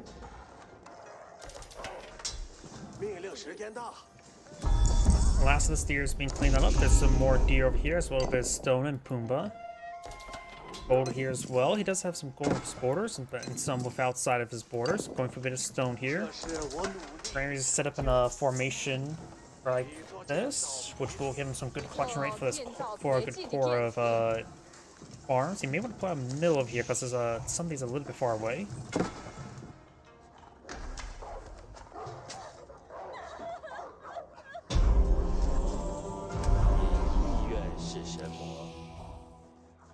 Deer being cleaned up here as well. This deer deposit still has one deer carcass remaining.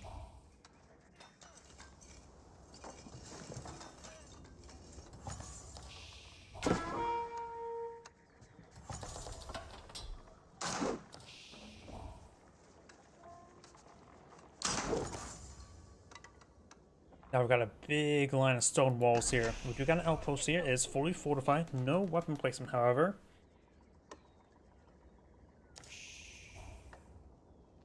It'll provide some good spawning, that's for sure. Now it's upgrading this to a fortified outpost as well. No weapon upgrade on it. Outpost here does go down along with the villager. Now with the Zhu Zi's library. I'm not familiar with that landmark. Let's see, Zhu Zi's library, age 4, hosts a range of highly unique upgrades. Can unlock the UN Raiders and Imperial Guards. Only 2 technologies can be researched, so you get 2 very unique technologies. I guess Imperial Guards, maybe some sort of advanced version of Palace Guard, and UN Raiders, maybe something advanced for Horsemen. Spearmen, Horsemen gain the Fire Lance when charging. Huh. That's not bad. Zinjinu and Crossbows fire an additional bolt. Crossbows firing 2 bolts? That's pretty good. Dynasty Protectors allows unique cavalry units, the Imperial Guard and UN Raider. I'm not sure what that is, and he is going for Imperial Forces gain 150 health, and their maximum gold carry increased by 80, and increased limit by 2. So this is probably primarily used for the +2 build limit. That's a good number of villagers going down. Ouch. Oh boy. How many villagers are... I think there's no gate over there. I think that's a mist rally. Oh boy. It's down to 70 villagers. Already killed different as well. There's a good number of them. And what was the last upgrade they can get? And adds an area effect to bombards. This 10,000 volt technology seems pretty good to me. And I do not know how the Imperial Guard or UN Riders are. Can I see them here? I do not.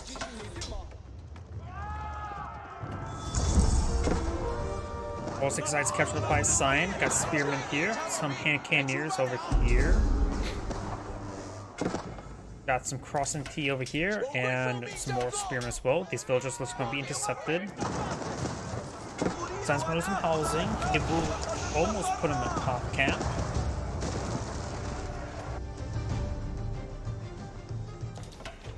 Right now he's still the Song Dynasty.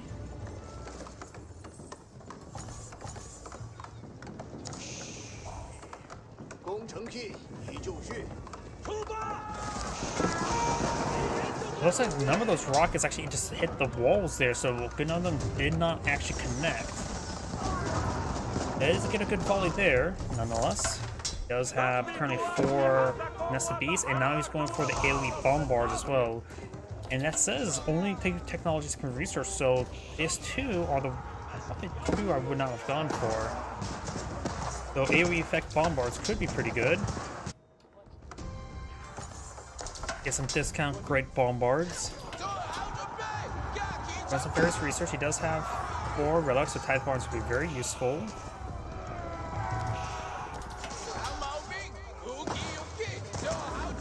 A spearman will be cleaned on up, but they will get some damage in return.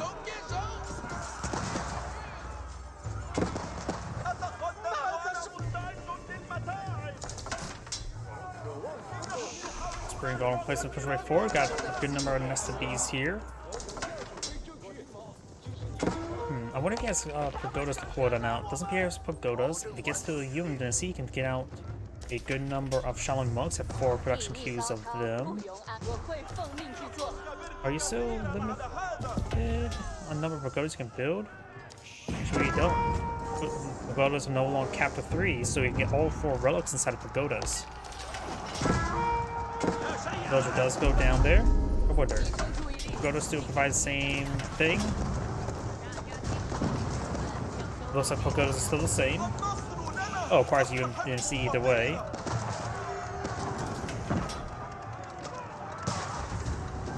And now it's going for the Roar of the Dragon. Oh wait, so you can get more than 2 research. Oh, he canceled the Great Bombard ones. Now it's going for the Fire Lancer, Horseman, Spearman. Does get a great volley there on the Spearman. His Spearman's pushing way forward. Uses clock down SBs, hit the hand cannoneers. Hand cannoneers all severely wounded. He has a great choke point here. Thinks this gate. The gate is set ablaze. May want to turn around and fire. He's trying to wait for the Breath of the Dragon. Roar of the Dragon. I think Breath of the Dragon was Spyro. Does some good damage on those Spearmen. Good number of hand cannoneers still in the field. Military forces same. Quality is severely favored in orange. Stone walls or wooden walls going up over here, and now got the Mount Lu Academy. I'm not familiar with that one, which does give pure officials collect tax twice as often. Also collect 20% tax as food. It's an age 3 landmark, and this will put in the Yuan Dynasty, if I remember correctly. He should also have access to grenadiers, right? Oh, he doesn't have a single archer range on the field, so I can't really tell. Excuse me. Grenadiers at this moment in time could be very useful against these spearmen.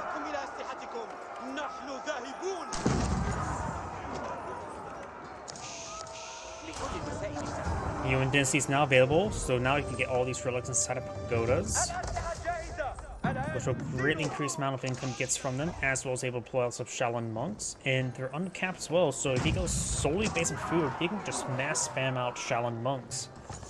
The Abbasid player or Ayubibid's player does have plenty of food and food income, as well as a bit of gold income. Spear and pushing around. They do have the Fire Lancer ability, I believe. Outpost does go down. He has researched it. Not sure if the... You know if there's also expansion now. I don't think the expansion may have been on discount. Could have been. Wasn't really paying attention, because I already had it. Steam Summer Sale should, or not Summer Sale, Black Friday sale should still be ongoing, right? You may still be able to catch it on sale. Stone walls going up by orange. Over here, we've got a good number of spearmen. Clock tower nest of bees push way forward. That villager does go down to cannon. Apparently cannon's still pretty good against individual villagers. And again, what's not exactly not bad against individual villagers. Good amount of research coming on out, as well as more Imperial officials. How many Imperial officials can he deploy on the field? Right now 6. When the research is complete, you'll have up to 8 Imperial officials. All runs now firing away, bombarding down the outpost.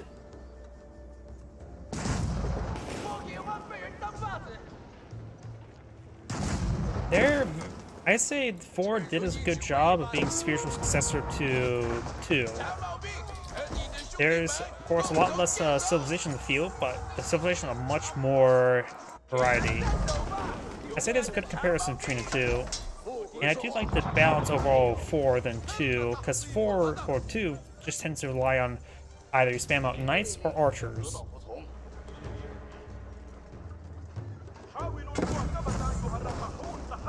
But people do debate which one's better, 4 or 2. And there's good merits to both of them. I won't deny that. We do not have the Nest of Bees setting up in a good position there. He may want to break through over here. He does have a good number of battering rams. He does have the Fire Lance capability. What if it acts as a spear ball or it acts as a charge attack? It may act as a charge attack. Oh, there is a there's a bombard placed inside this keep. Battering rams not push the way forward. StarCraft 2 is pretty good in terms of the campaigns. Fortified outpost does go down. The clock tower, not clock tower, regular battering rams push their way forward. More battering rams push their way forward. Got a couple spring bolts here. The Culverins can pick them off. One Nest of Bees does go down. Spear now engaging. If you see the Fire Lance explosion there, Culverins push way forward. Does take out a spring bolt there. Battering rams still taking some damage there from the clock tower Nest of Bees. Not clock tower Nest of Bees, just regular Nest of Bees. More spring bolts up here. Culverins getting overran. Battering rams still here, but those repairing up the keep. Spearmen do get some Fire Lance shots off there. More Spearmen are pursuing them. They try to deal with all these battering rams. It does have cooling oil now research and does fall back there. StarCraft 2, yeah, that's a very micro-intensive game. If you like games that doesn't require as much micro as StarCraft 2, I would actually recommend Company Heroes 2.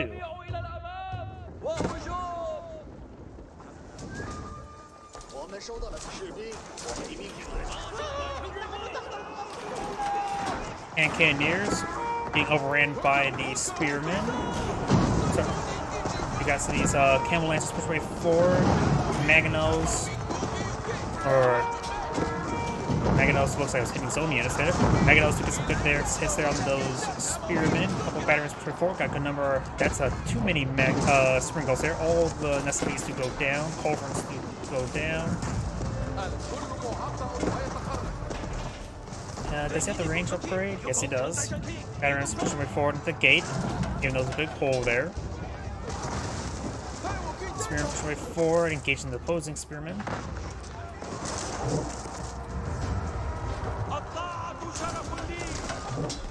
Another battering ram does go down, and this one goes down as well. Outpost has been saved.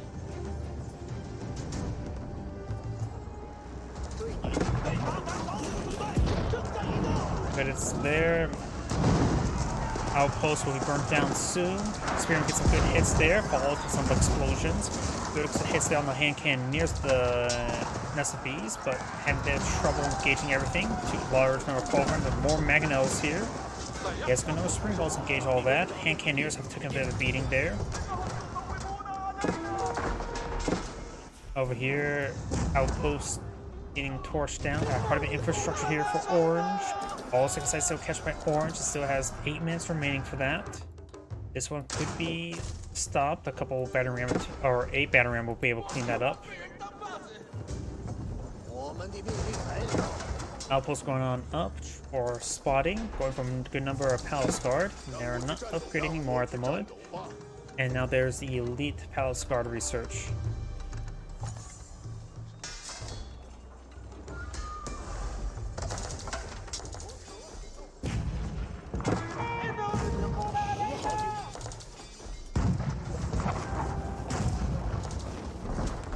Wooden gates under siege. Gold deposit being claimed. One villager does get stabbed to death. More of these villagers spearmen push way forward.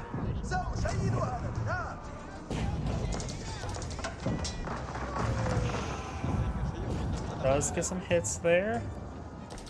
Village is being forced on back, and Value Bidens have plenty of resources. Chinese player doesn't quite a bit of food there. He could get out some more Shaolin monks as a possibility. Trying to engage there. Mangonels gets good damage around the keep. And ooh, all those hand cannons just got cleaved through by the massive nest of bees. And this group got annihilated as well. Palace Guards push way forward. Nest of bees engaging the culverin does take that out. Nest of bees are currently fine. Mangonels being pursued.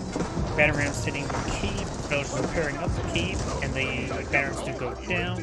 More force being pushed on in. Both players are battered, beaten, and bruised. Army Valor right now is in favor of orange by a small amount. Got some bombards here as well. Good. Maybe get another spring gold or two, just in case. This force is 9 hits hit there. You can switch to incendiary mode. I don't know how effective that is versus infantry. And now even SBs are sieging down the Mangonels, or whatever it's called for the Ayubibids. Culverins getting some shots over here. Cannon bombards have less range than Culverins. Culverins do have 12 power range, like upgraded spring golds. It's over on the Culverins here. Culverins are very expensive. They cost one. Unless they do have discount, of course, but they do cost 900. Keep starting going down, or 800 should say.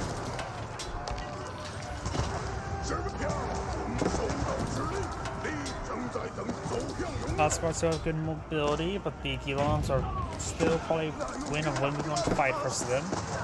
Ooh, Bombard's going down. He left the siege weapons there, lost the Bombard there a bit needlessly. Palace Guards now re-engaging. We'll be able to overwhelm the Spear no problem, so we've got some hand cannoneers up here. More Spear pushing me forward. More of this will still get cleaned on up. Hand cannoneers now being overran by the Palace Guards. Palace Guards do have good movement speed.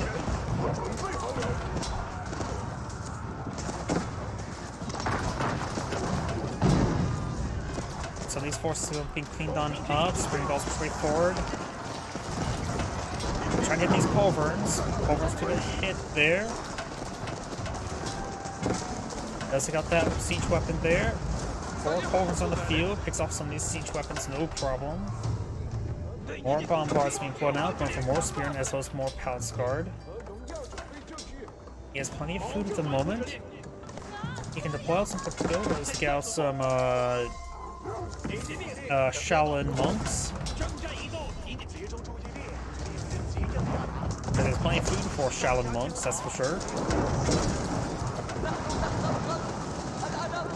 And Shaolin monks do take less damage from range. Hand cannoneers do range damage. So Shaolin monks can actually take 50% less damage from hand cannoneers. In comparison to, say, Palace Guard, the health can be very similar as well. I think Shaolin monks are a better play than Palace Guard at this moment.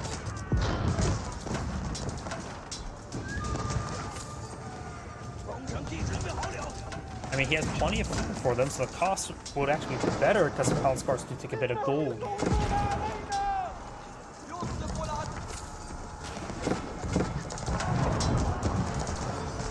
Banner's not pushing way forward. He has a good number of Spear on the field. Trying to engage. Good number of siege weapons. Battering rams now connecting.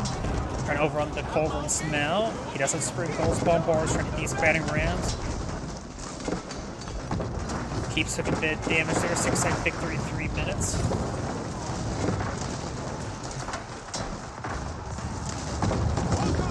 And the batteries are going down. Keep has gone down. Batteries should be cleaned on up shortly. My favorite save is probably going to be the Mongols. Because one, they are difficult, and in my opinion, one of the weaker civilizations in this game. People would definitely disagree with the fact of me saying it's weaker. And we do have some traders here, but the traders not being going to be hit by these units. Because there's now a sizable force there groping their way through. He's not realizing it. Trying to torch on this keep. There's a number of siege weapons here. Lancers push way forward. It's not looking good for Cyan. Seeing these traders are getting hit. He has Palace Guards now moving over here to engage. Some Pakar SCP says get a good volley there. Hit that way, that force. Got this force engaging, but it's not doing all the great. Lancers here in perception. Keep trying to be put on field. More Palace Guard here to hit the Camel Lancers. More of the spearmen and crossbows engaged in melee, but I think Cyan may win the fight, but keeps in the region. So they won't win by much.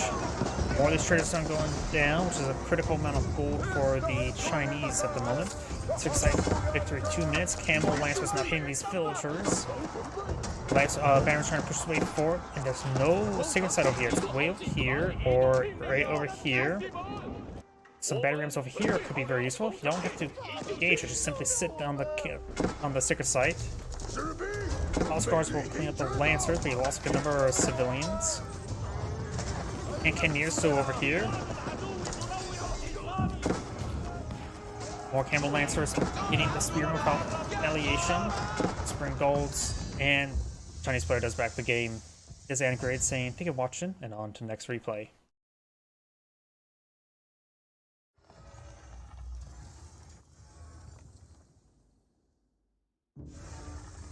The biggest problem when it comes to Mongols, you literally can't build walls, and their primary economic benefit is a traders. Since you can't use walls to secure your traders, you just sort of just have to not let your trade get hit by harassments, which is pretty difficult. They are basically an all-in faction, but they don't really have massive benefits to go along with it, in my opinion. Let's see that one.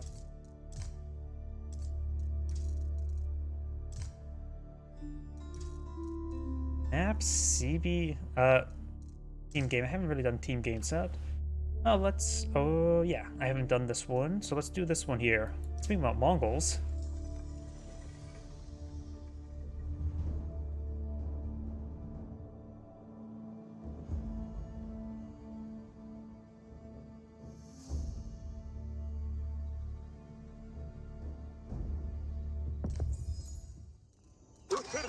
Oh, there's a pretty map. Greetings everyone, and Great here for another HPowers 4 replay. Spawn on the left side as the Cyan Mongols, we have shit. Oh shit, I meant poo. Yeah, I'm kidding. Spawn on the right side as the yellow Zizou's Legacy, we have Louis MT. And it's me going for some wood here to get out a mill to get out the Imperial Official bonus, but why did he go for that much wood early on? Why for a village?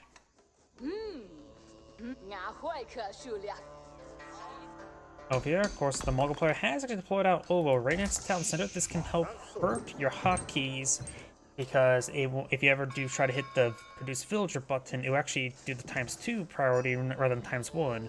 But he may be eyeing to go for ×2 villagers, which is generally not worth it for your stone. Most times stone costs is just 100% increase, but in this case it's more than 200%.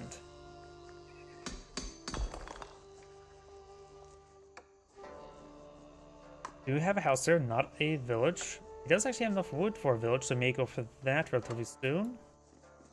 Going for a mining camp over here.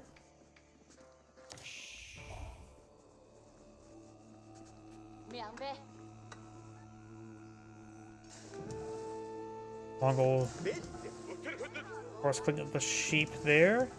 He does have enough gold to age on up. His gear is still over here. Oh yeah, in this map, there's also some fishies in the center. Good for, I say, collecting villagers, in which the Mongols' gear could be very useful. You can set up right there, collect some fishies, and a bit of wood. Of course, you'd be in the middle of the map, with no way to protect it. There's also deer right there. There's actually quite a bit of resources there, so a second town center right around here could be very useful for either player. Over here, for the Mongol player, they've got the deer and the boar right next to each other. And the other boar is way down here. If you look on the map as well, it's got gold, stone, quite a bit of gold and stone on the northern side of the map. The southern side of the map has a small amount of gold and stone, and some decent amount of gold and stone over here as well. It looks like the northern side is a bit more resource rich, but it's more food rich down south with both Pumbas. We do have Meditation Garden going on up. It should give him a good amount of gold, food, and wood generation. No stone.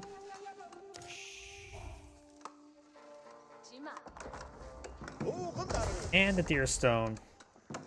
Deerstone, of course, will give him immediate access to the Yam network.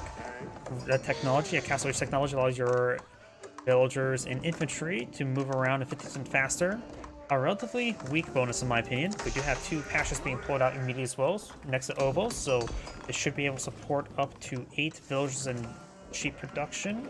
He also has still 2 of the, or some of the wild sheep as well. He can still collect on up. He's actually going for a large amount of wood there. He's eyeing for a second town center. He's only had 1 villager on the Deerstone to collect up additional resources, so he's eyeing for a second town center. He may pack it up and redeploy it. And no, you can't release it as a land battleship. It's not very good at that. Though the primary town center could potentially be used as a land battleship, seeing it can support 15 ops and has more health.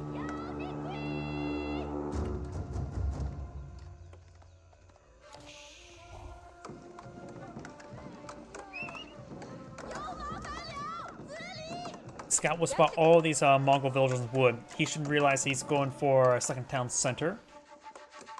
It looks like he has timed out this town center production very similar to his wood collection, right? So he has that mapped down quite nicely.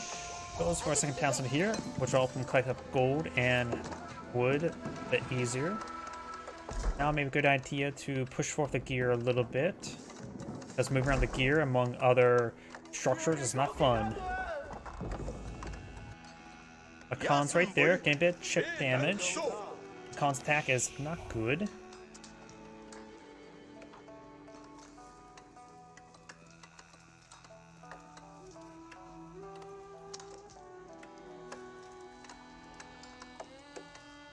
In comparison to StarCraft 2, definitely less micro than StarCraft 2, because StarCraft 2 has a really high micro involving, say, Marine stutter stepping. We've had a high response time, as well as blink micro of stalkers. Very few things as high as micro as StarCraft 2. And castable spells.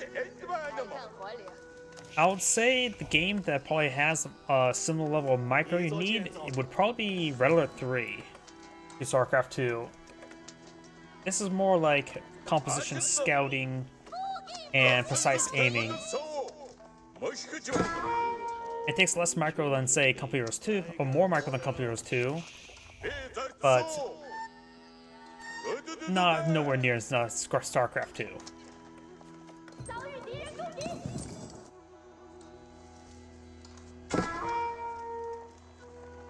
The scouts now engaged in the Khan.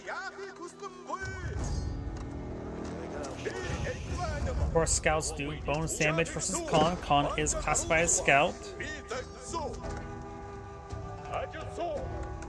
Lancer now being employed on out. And the local doggos demanding some head pats from the Lancer. Wheelbarrow now being researched on out. He has, of course, deployed on out the Shaolin Monastery, giving them very powerful Shaolin monks.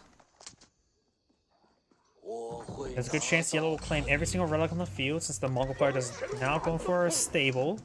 Does have the improved fertilization research, going for regular wheelbarrow. It's best to not go for improved wheelbarrow. Improved wheelbarrow is simply nowhere near worth the cost. Yeah, 200 stone for +2 carrying capacity. Not worth. Now do you see the Zhangji Tower, which gives him 3 units as you start building up structures. And that will put him the Song Dynasty. Rapid season up the gold there. And it would probably be a good idea to go for the Stepward Out rather than the Kurultai for the Mongols, since he doesn't have any traders in the field.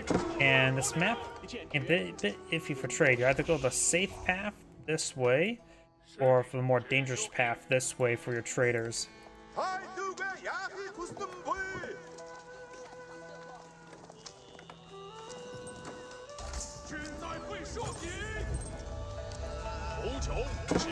Lancers still moving around. Khan just will go down there. Does have an outpost here. May need more outposts for increased garrison spacing. You will need some more sheep. You can always collect some berries in the meantime if there's not enough room for pastures. Novo says plenty still in the clicked on up. He's now going for the step out, which will improve the golden drop-off rate. However, his town centers are a little bit too close, so they may miss the town centers, as it only drops off when it's dropped off at this landmark, not to any gold drop-off location. I would like it potentially, and you can always reposition these structures, but it's always a pain to position structures. Right now, the Mongol player does have more villagers at the moment. No military units in the field whatsoever. Going from some Keshiks. It's probably times 2 Keshiks. Nope, just a times 1 Keshik. More stables being put on the field. I'm going to fast superior mobility research. And one thing to do as well, in order to improve the sheep location, the sheep pastures, actually it did manage to get inside of the town center. One way you can do that is you right click, it just goes to the edge of the town center. You can always pack the town center, click down, and then redeploy the town center on the words the rally point, and now we'll get the sheep properly into a closer location. We now got the blacksmith now going on up, steppered out right there. The villagers being properly tasked with a steppered out as well, which will greatly increase the gold drop off. We need the veteran Keshik research on the way. We've got some wooden walls here.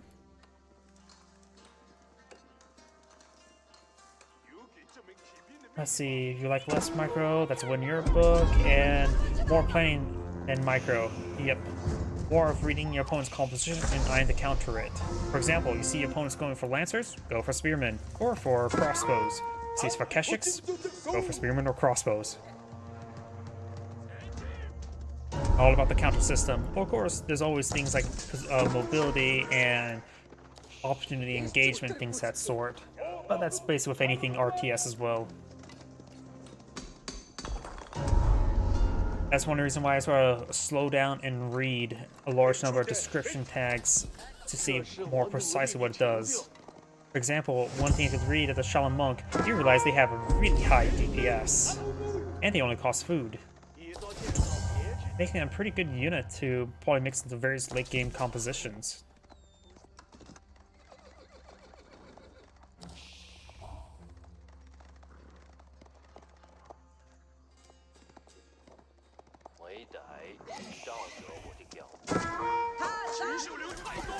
Lancer does go down there.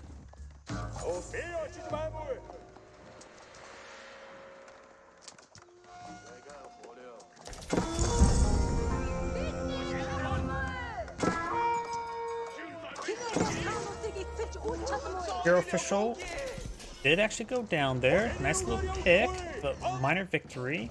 We got more Keshiks in the field, just going for mass Keshiks. As mentioned before, and crossbows would be good to counter them, and spearmen.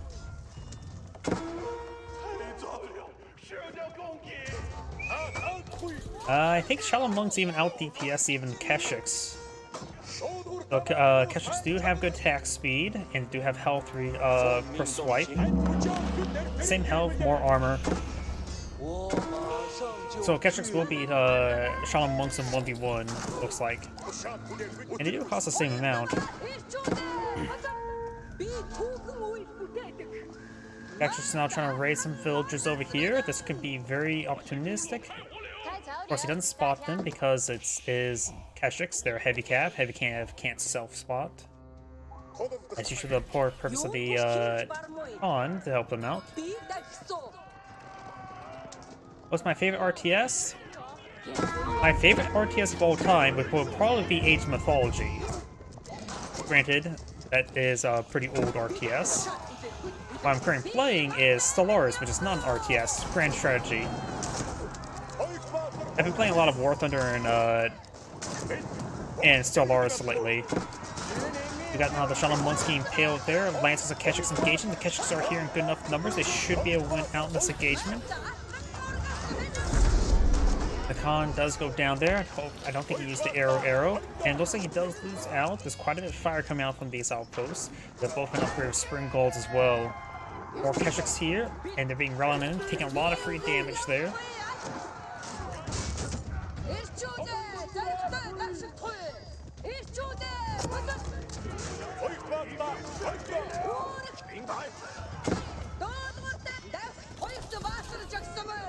Zinchnu does take some damage there. Zinchnus are not a good item in this moment. He is not going for some crossbows, which are a good item in this moment.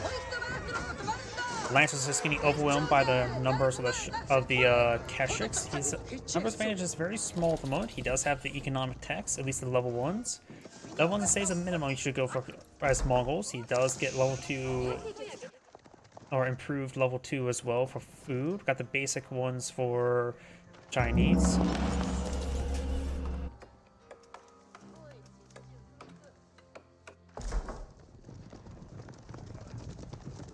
Talking about Asian mythology, or Stellaris, or War Thunder. Oh yes, Stellaris. Stellaris is a Paradox game. So if you ever heard of Hearts of Iron 4, it's basically not necessarily the same creators, Space Civilization.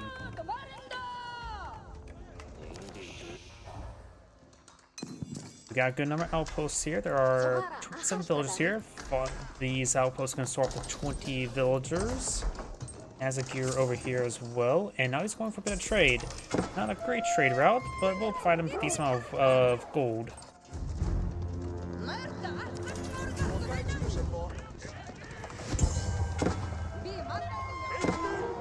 Gold does go down there.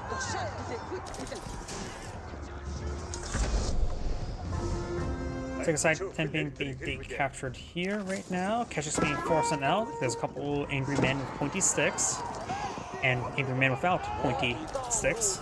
Just a stick.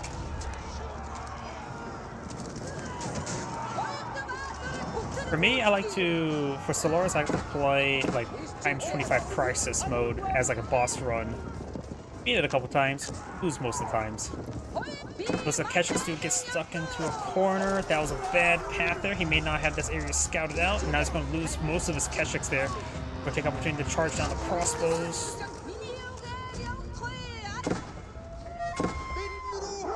Another trader there, still getting bitten by the wolves. And he will run by that crossbow there. He's lost a good number of Keshiks, more Keshiks on the way. Personally, I've only ever played Hearts of Iron and Hearts of Iron 4 and Stellaris when it comes to Paradox games. I suppose I also played Age of Wonders Planetfall, which is a different developer in Paradox.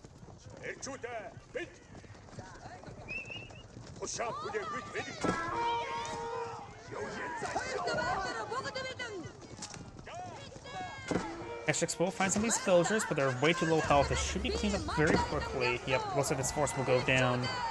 Earstone has been repositioned. Right there, that will help him give some good mobility. A mobile Yam network with extra range is always quite nice. Looks like this area will be torched on down. He does have a raid bounty there to gain improved income. Not improved raid bounties, but just regular raid bounty. We'll need to torch down 7 buildings for that to even pay for itself. Which is generally unlikely, and the rest of these Keshiks are likely going down. He's losing too many Keshiks, and his opponent just decides, like, he's just going mass Keshiks, so he's just starting to go for mass spear and crossbows. Mixing lancers in for good numbers for mobility is probably perfectly fine as well, since they're heavier than Keshiks. And now we've got the improved whistling arrow. Good. Improved whistling arrow is such a powerful upgrade that most Mongol players don't usually go for. Improve the whistling arrow's duration from 5 seconds up to 12. That's what's increased radius.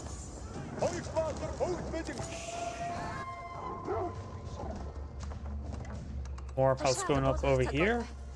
We need a bit more than just 3 outposts to keep them all safe, but looks like he's has 29 villagers here. He will rapidly seize all this gold.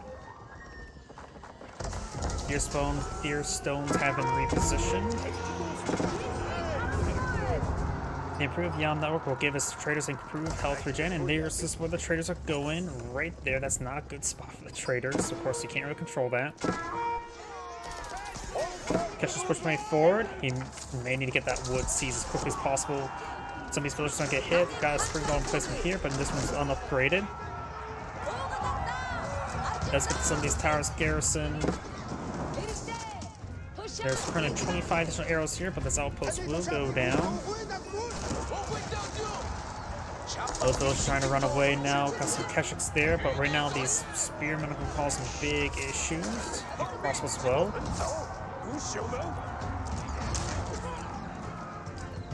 Hopefully traders may go down here. That trader does go down.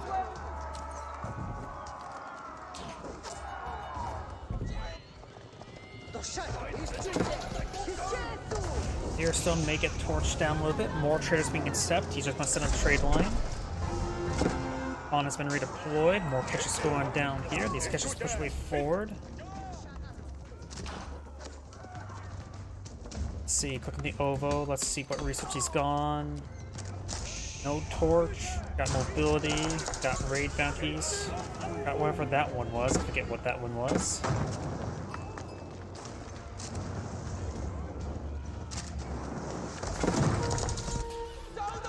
Got some stone walls going on up.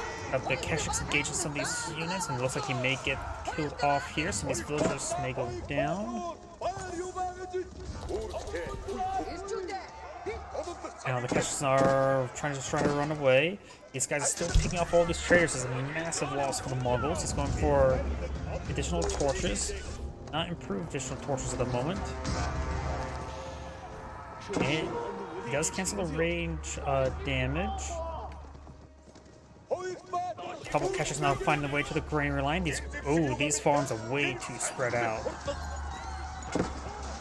And if he's able to keep these guys around here, they can get some great amount of raid bounties. Spearmen now engaging the Keshiks. Keshiks are not heavy enough like Royal Knights to engage spearmen like this. And they will go down.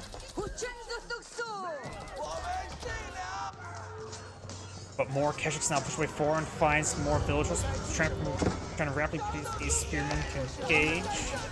They are at 11-second build time, so they do build pretty quickly. But the spearmen are slowly being brought on in. Does find some of these villagers there, interrupting quite a bit of collection time. These villagers have already seized all that gold, making their way down south now. Couple spring golds, mostly unupgraded outposts. Spearmen do get embraced, and it's good enough crossbows here. The Mongols will likely win this fight, but it will be not a great fight to win. Here, some has been torched down. He does have some archers now in the field, very good.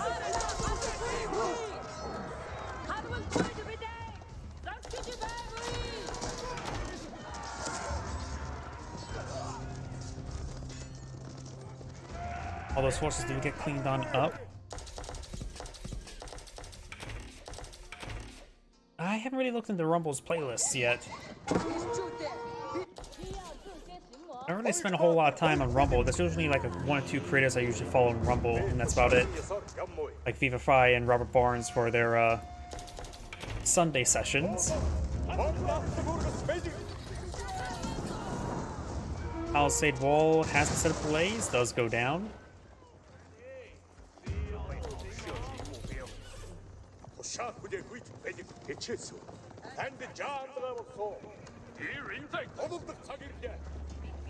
Got 9 archers, 9 Keshiks here. Does not have siege engineers nor improved siege engineers. Keshiks, not a good engagement with Keshiks. The archers will get some good damage on it, that's for sure, but they just simply got annihilated by the counter force of crossbows and spearmen. You may need to get out some mana arms or spearmen mangonels, which will probably be good. Archers are a good start. He does get some early horsemen. He has now a good number of archers here. He's been needing a proper counter unit himself, and that's the proper counter units for these forces.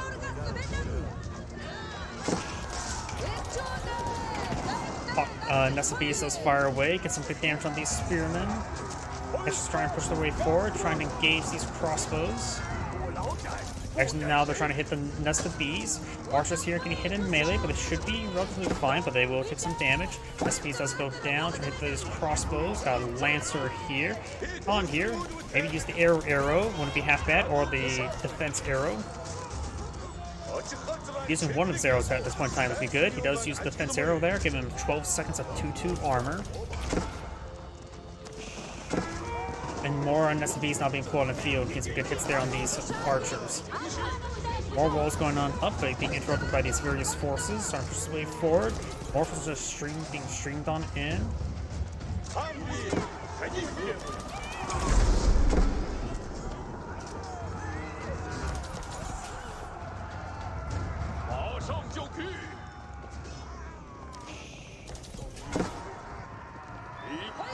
Crossbows or archers and Keshiks falling back on some lancers pushing way forward. Palace Guards been pulling out. Maybe a good idea to go for some crossbows himself.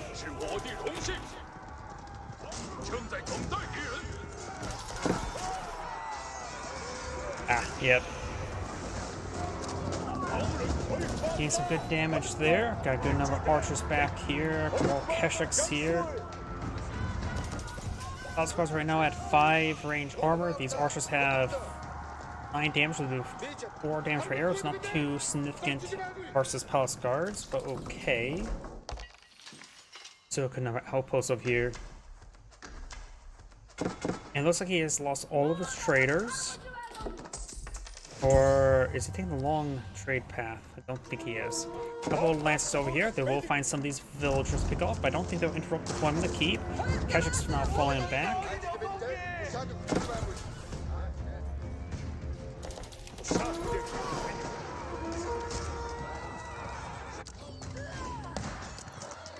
And yeah, these Keshiks will go down. Now would be a good idea for the Mongol player to start pulling out a handful of traders. Maybe 20 would be a good number. It'll give him a good amount of gold income, as well as some other resources. But nothing to being too significant. He's actually out of gold outside the map. He will now have to go for this gold deposit here. Actually, no, he's sitting up north. There's actually a gold deposit here. Palace Guards engaging the archers. The Keshiks needs to engage those. Keshiks have too much on their plate at the moment, and they're unable to kill off the clock tower nest of bees, or just nest of bees. Archers falling back with minimal health. Thanks to Jan Melrick, he's able to run away a bit more quickly, but Lancers are still engaged pretty quickly.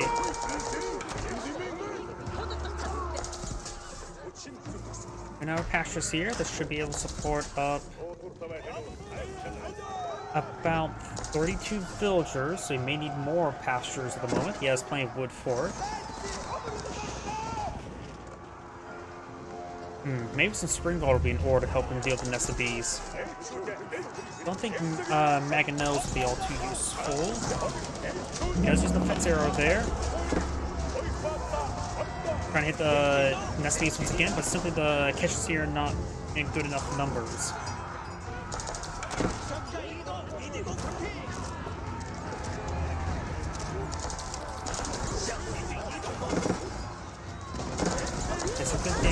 Archers. And now these gold miners are getting hit, and he's going to lose all of them, and that's probably going to seal the game for the Mongol player. He relied too much on Keshiks, in my opinion. Had too late of transition into archers, and then his opponent just countered that with getting out his Palace Guard. At this point in time, he needs to start pulling out crossbows, which is simply not a real possibility. He doesn't have enough food income at the moment. He's playing sheep not at the town center itself. He needs more... Yeah, he does not have enough pastures to villagers. At this point in time, with this amount of research, he needs to get 1 pasture to 2 villagers, and he needs more pastures.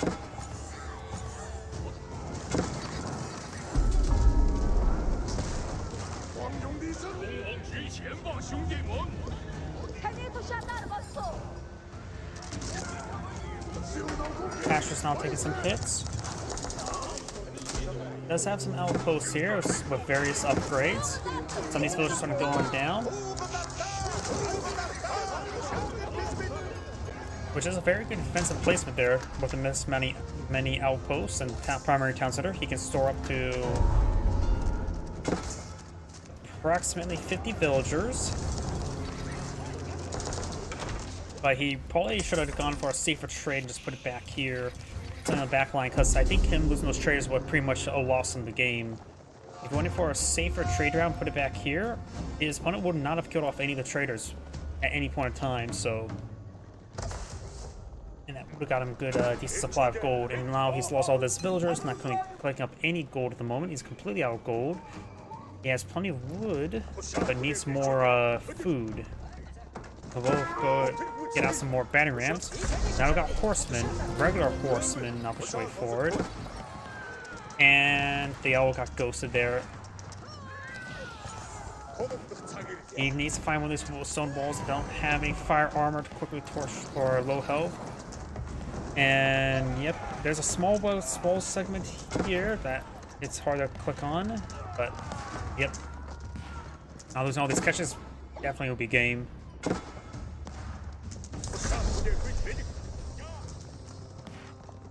Now he has advanced next age. He's gone for the Zuzi's library, giving him 2 advanced technologies. I wonder what the Imperial Guard and UN Raiders is. It looks like. Hopefully we can see them and see where they get deployed on out. It says allows production of unique cavalry units and the Imperial Guard. Oh, the Imperial Guard. Okay, the Imperial Guard is a cavalry unit and the UN Raider. Stable. Here we go. UN Raider, extremely swift light cavalry, which deals bonus damage to economic units, so it's anti-villager cavalry. Dedicated, not bad. And Imperial Guard, 280 unit, expensive cavalry of high damage and a powerful charge attack, effective against most units.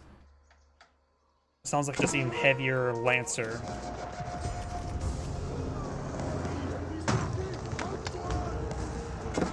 No, he doesn't have access to fire lancers. Lancers now engaging these veteran horsemen. We do now have the arrow there, improving the attack speed of archers for 12 seconds.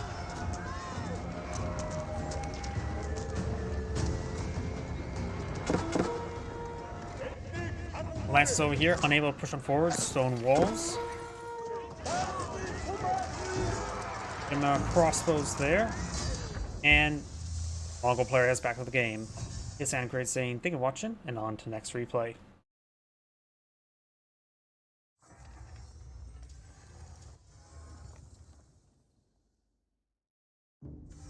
And let's go ahead and go on to another player. FAQ. I'm not familiar with this one. I may not be able to find it. That seems maybe, yep, just I thought. Way too common of a name.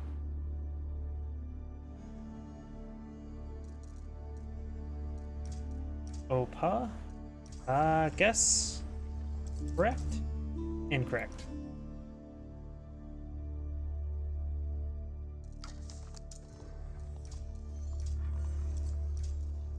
Eden.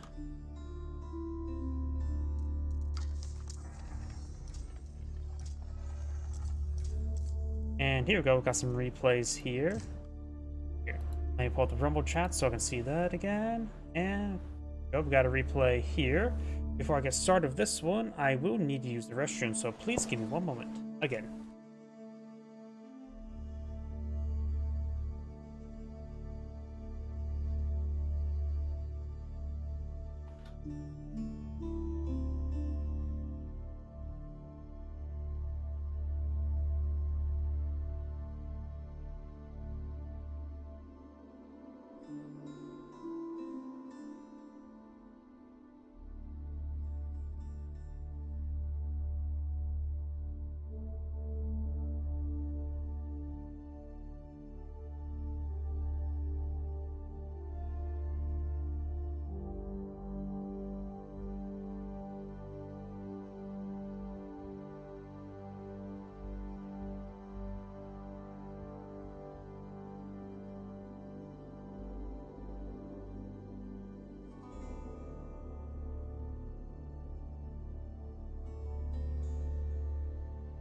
Right, I'm back. Sorry about that.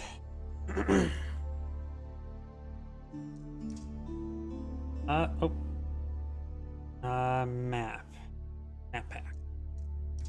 Let's see if this patch allows me to download replay mods a little bit better. Nope, it still takes forever to initiate. Oh, okay, that was much faster than normal.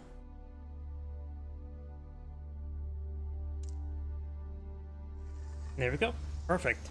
Beforehand, it takes like maybe 5 minutes to initiate a download for a small file like that, but it looks like they've greatly improved it.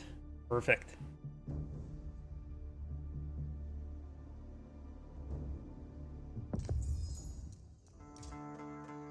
Greetings everyone, and Great here for another HBARS 4 replay. Spawn on the top right side as the blue English with WOM01. Spawn on the south side as the yellow Ayubibids. We have Lucifero N7. English, of course, powerful as ever, and we do see a man-at-arms rush. Will we go for 1 or for 2? He is going to deploy them out here. Of course, he just isn't queued up. He needs to scout out the region. There's the scout. We'll spot the gold deposit here. However, with the House of Wisdom, the Ayubibids do have access to a age up, which is pretty common for a cheaper age up. So you only need to cost up like 25 gold in order to get enough to age up. House of Wisdom not being deployed on the field. He does have enough gold now to age up for that one unique one. He may be not eyeing for that one, however, but he has that as a capability.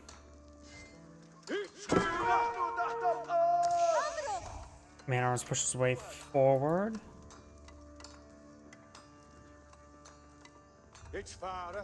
House of Wisdom is now deployed on the field, the one I'm referring to. You can get cheaper and quicker. And he is going to go for the Trade Wing Bazaar.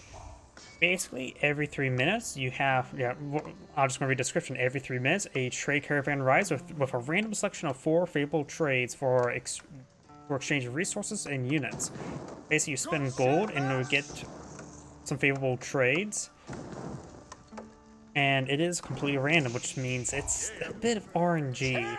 If that could be minimized, I would say it'd be much better. But either way, it will be researched on out. English player will soon have enough resources to age up as well. He's only gone for the 1 Vanguard Man-at-Arms. And now he's eyeing for the Council Hall, a ×2 archery range. Does any of these unique units have capability of fighting archers reasonably? That one swordsman variant is light melee, so definitely not. What was the other unit one you can get? I forget.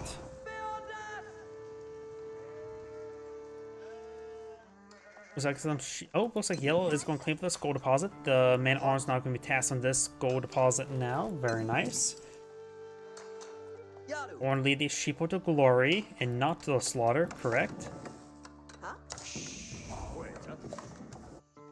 Scout over here has no sheeple, but he already has obtained a good number of sheep.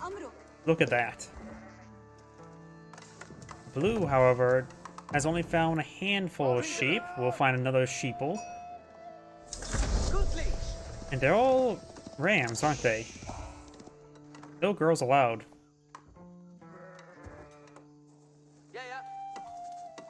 See this one? He has mostly female sheep. Right there, that's just 4 rams or 5 rams sent at home.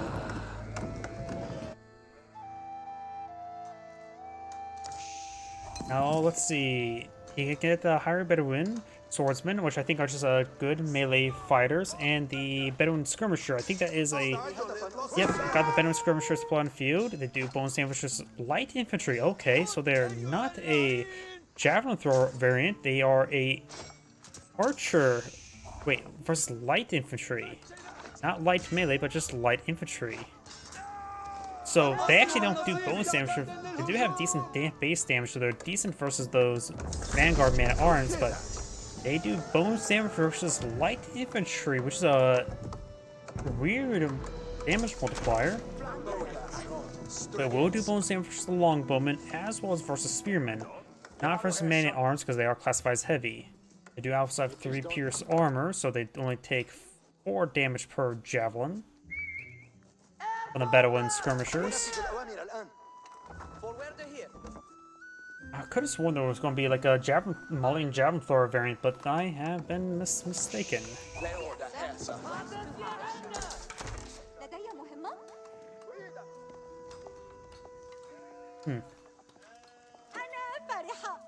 Oh, His other trade he can get is get 2 traders for 125 gold, or get 200 wood for 125 gold.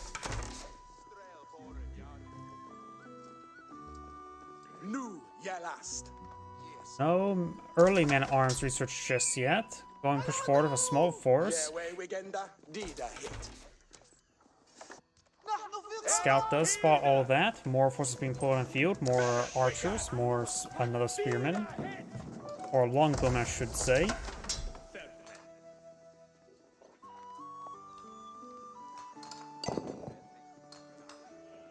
And Yellow's seizing a large amount of stone there. He's eyeing for additional town center relatively soon, I'm assuming. Does have 350 stone, just need a bit more wood.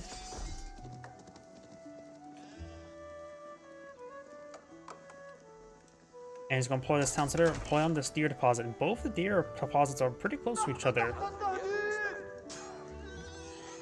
And looks like Yellow has aggravated Pumbaa. His Hakuna Matata has been ruined. Scout has gone down, and the boar is goring them. Does do 15 damage per strike, so Pumbaa does hit for quite a bit. Townsend attempting to put on field. He does have a decent force here to engage. Got these javelin throwers as well. Yep. Longbowmen getting hit by the javelin throwers there, taking some bonus damage from them. The veteran skirmishers can take a good hit there. The villagers, 2 of them have gone down. Longbowmen starting to get hit. Man-at-arms still doing some good work there. Maybe want to get inside the town center to get some fire support going. Now the man-at-arms taking a bit of damage there. He has upgraded early man-at-arms. Longbowman and 1 longbowman remains, as well as 3 spearmen. Man-at-arms goes down.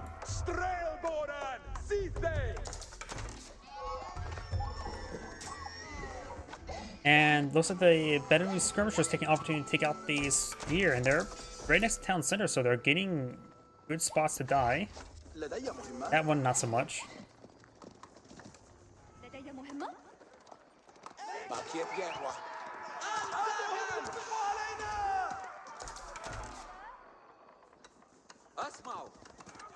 Archer range now being employed on out.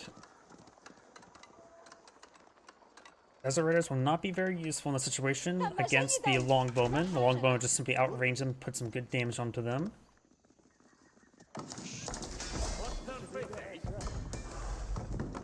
Another lumber camp there. The second town center, you will start producing villagers, of course, twice as quickly. His point will likely go for the King's Palace upon aging on up. He will get faster village production as well once he gets to Golden Age Tier 3, which he's pretty far away from. Got 1 mill up and going with 5 farms around it.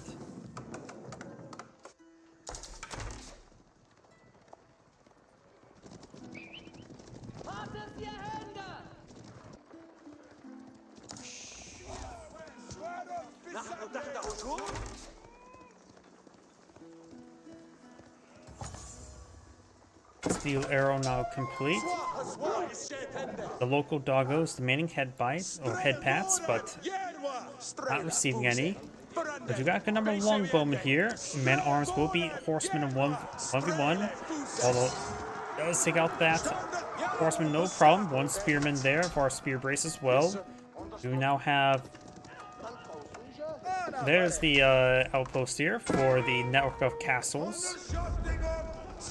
Got a sizable army here. Got 27 military units versus 12. You may want to eye for a siege engineers relatively soon to help push through his opponent's base. It does go for his exchange of villagers, getting a bit lucky with that. That's something you always want to go for. Of course, it is a little bit expensive since they cost 50 food, and this is 125 gold, but 2 villagers quickly build is always quite nice. And now he does have siege engineers, so veterans now being employed on the field. Got a mill here as well for the village to work at. Horseman trying to push his way forward. He could try arrow slits or a fortified outpost. Make sure this doesn't really go down too easily. Scout receiving a bit of fire there. And over here we do have spearmen do find the horsemen there. Looks like one of the longbowmen do go down, but so do one of the horsemen. Going for some range armor. We've got range damage over here. Battering ram now making their way through the blacksmith, denying this range damage, which actually could be very useful.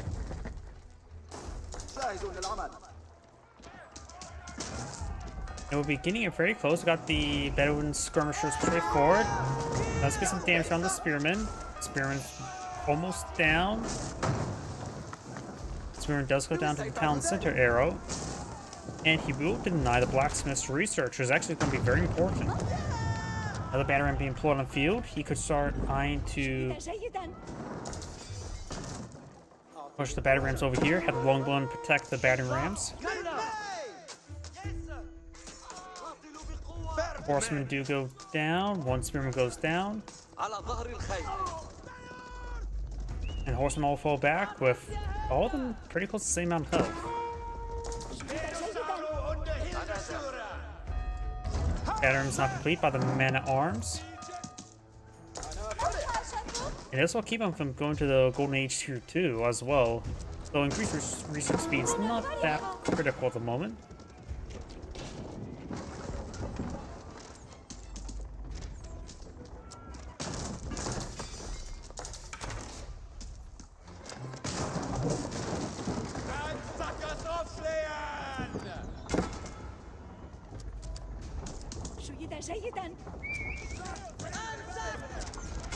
Counselor does get some volleys over here. Does get some of the lone villagers. Does get the next age. I wasn't paying attention since I don't see it up here due to it just not being displayed. That second counselor will be torched down. The 7th villager side could go down as well. But right now he is going to pull out some Ghiloms. Ghiloms this moment time will be very effective. They will take quite a bit of beating here. These villagers will all go down, or they should all go down. Banner's not cleaving their way forward over here. He's actually now at pop cap. Yeah, he's down by 5. He needs more housing built as soon as possible.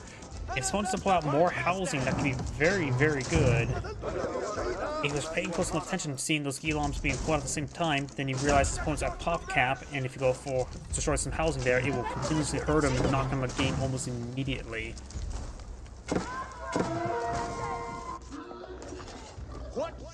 Or will gore one of the villagers.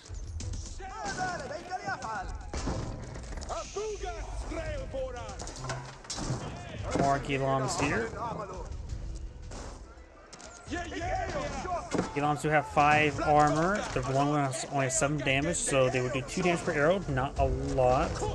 He needs to either age up relatively soon. He has nowhere near food to age up, nor enough gold at the moment either.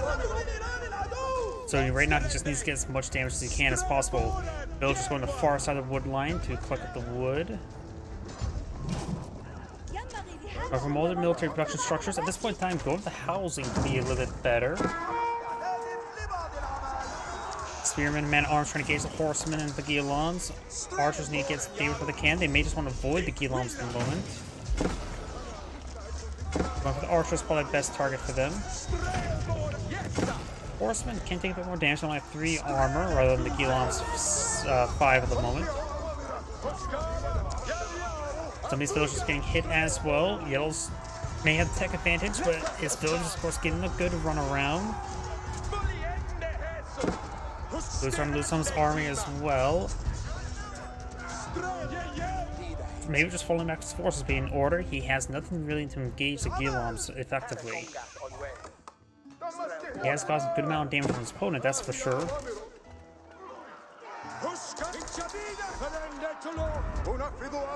Longbowmen trying to get some damage here. Taking off some of these units. Ghiloms and longbows move at the same speed, base speed of 1.12.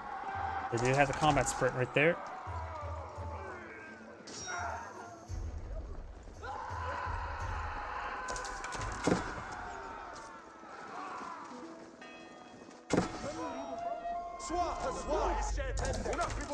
More man-at-arms trying to advance along the flanks, so we'll find a bunch of local doggos.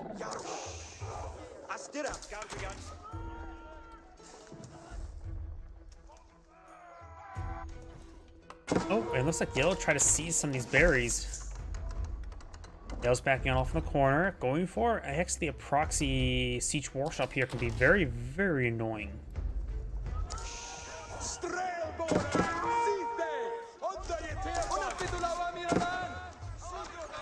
Right now, Blue has a larger force in field. Nowhere near enough food to age up. He needs to get that food up and going. He has plenty of gold to age up. And he needs to age up as quick as he can so he can have better damage against these Giloms, whether it be upgraded longbowmen or crossbows or knights. Because right now, he's not going to effectively fight against these Giloms. Man-at-arms and spearmen engaging, but the Giloms should be able to overwhelm them, no problem.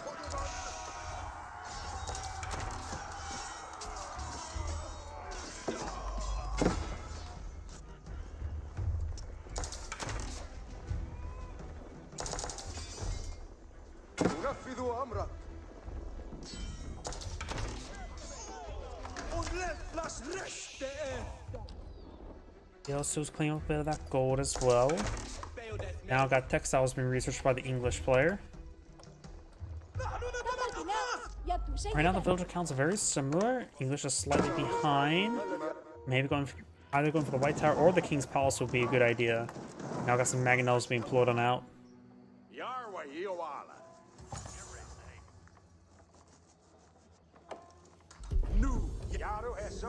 And now he's eyeing for the King's Palace, which gave him a second town center.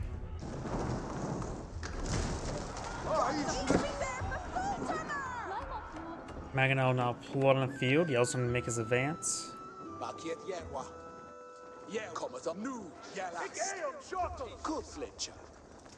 And all these villagers will likely go down. Big loss here. He does have textiles. And all the villagers do go down. Yell's now push way forward with a decent force here. We'll need to get out the early, or the man-at-arms research, ironclad, or armor-clad, and crossbows as quickly as they can. Basically, we'll need to get out everything as quick as he can. He doesn't have a whole lot of gold at the moment for research. Got some still Bedouin skirmishers. With they do receive upgrades over time, ages.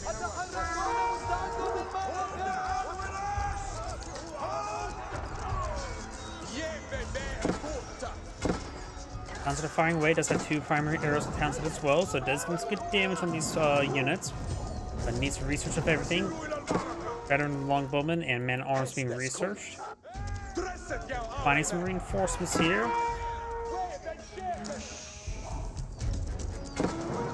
Some farms are going to be torched down as well. These villagers trying to run away. The man-at-arms and longbowmen may just need to push them forward and engage his forces to save his villagers. Got this King's Palace and the towns and the outpost being engaged as well. And right now his villagers giving a big run around. His force is still way over here. And it looks like these villagers are going to be pursued and likely be killed off. If the English wave loses this villager, it's probably going to be gained. And arms there. Got these longbowmen pushed way forward. If they can hit some villagers themselves, it can be quite good. Denying that deer. Villagers trying to run away. Towns are firing away. And the Townsend arrows are not doing as much damage as you would like. The Giloms have 6 armor. The Townsend arrows are doing 7 damage each, barring the primary ones, so they're doing 1 damage per arrow. Not a whole lot. Longbowmen find an opportunity here. The Townsend is getting some arrows off. Those trying to shank all the longbowmen.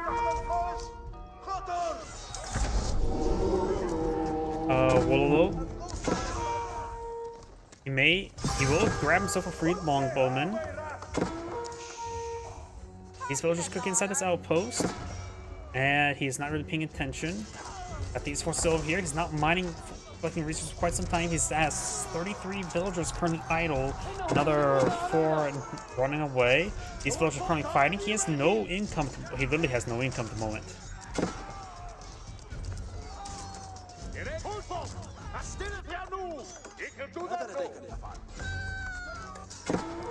So right now he has currently literally no income, which is a bit of a problem.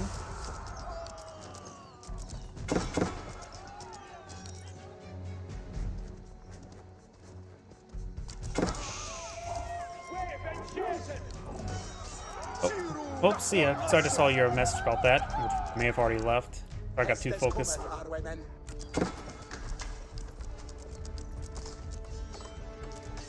Got a single man at arms here. Got a crossbow and archer engaging. Yell, Blue's not out of the game just yet, but he is severely battered, bruised, and beaten. He has no money at the moment, no income, and no military in the field. Gilam's here are also wounded. But he just simply has no damage output on these towers. He needs another range damage there to get double the damage output on these towers.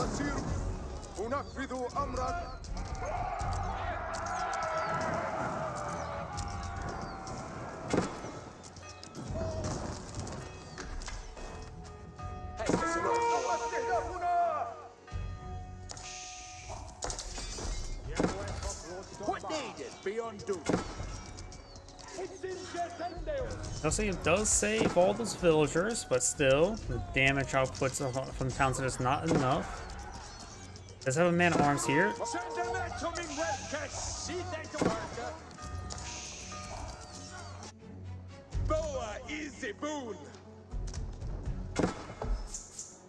Have a long gun here.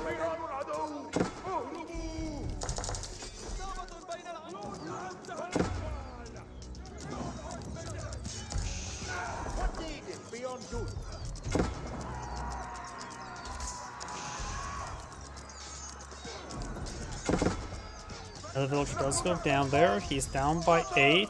Both players have killed a good number of villagers.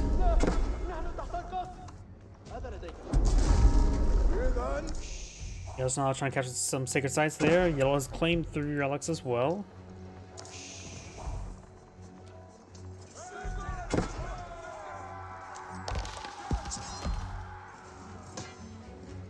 Englishman arms do not have access to armor class at the moment, and once again, he's unable to collect from his farms or any gold deposit. King's Palace needs to be passed on the gold deposit. There we go, got quite a bit of guys in gold now. Right now, going for, say, upgraded man arms would be half bad, but the problem is he just needs resources.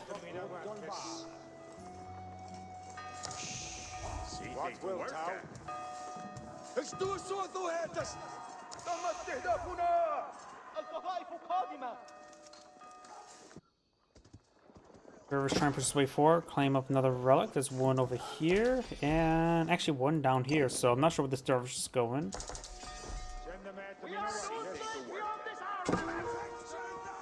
Up north, got some Gilams up here.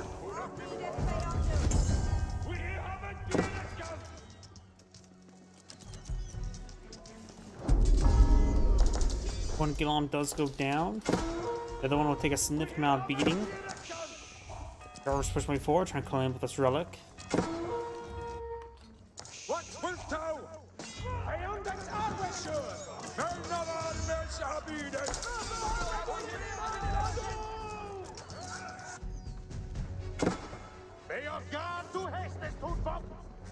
Man arms trying to pursue these forces. Does get a bit of damage on the dervish. And now the Gilams are engaging. Blue should be able to win this fight. Haven't been able to collect up a decent amount of gold. He's trying to steal some villagers here of the conversion ritual. He really needs to get the blacksmith range damage just to double the output of these arrows at the current rate.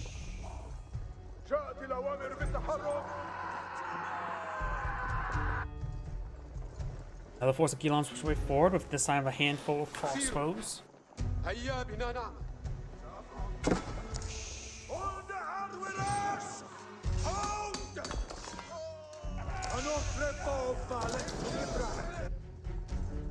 Decent force now push way forward over here, going for some crossbows, very nice. It doesn't really have any force to stop that force from advancing its way forward. Got a single villager here trying to engage, going to be shanked to death.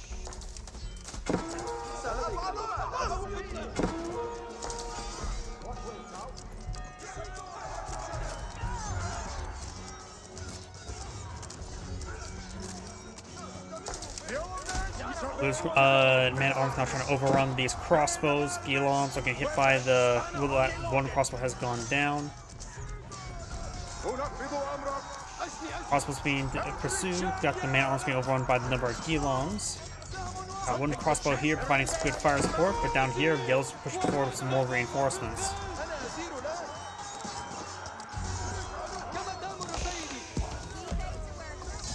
And Blue does going back to the game now. This is Anagrade saying, thank you for watching, and on to the next replay.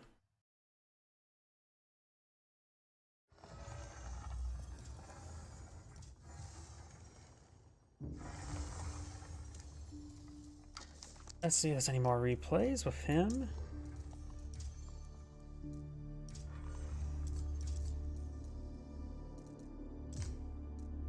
$16's a little bit short.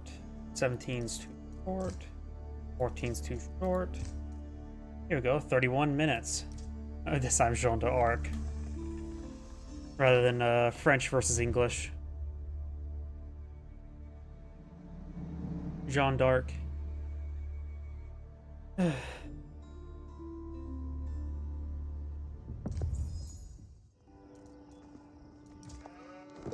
Greetings everyone, Anagrade here for another HBars 4 replay. As well on the north side as the blue Jeanne d'Arc, we have Zero Ton. On the right side as the red English with Wallum 01.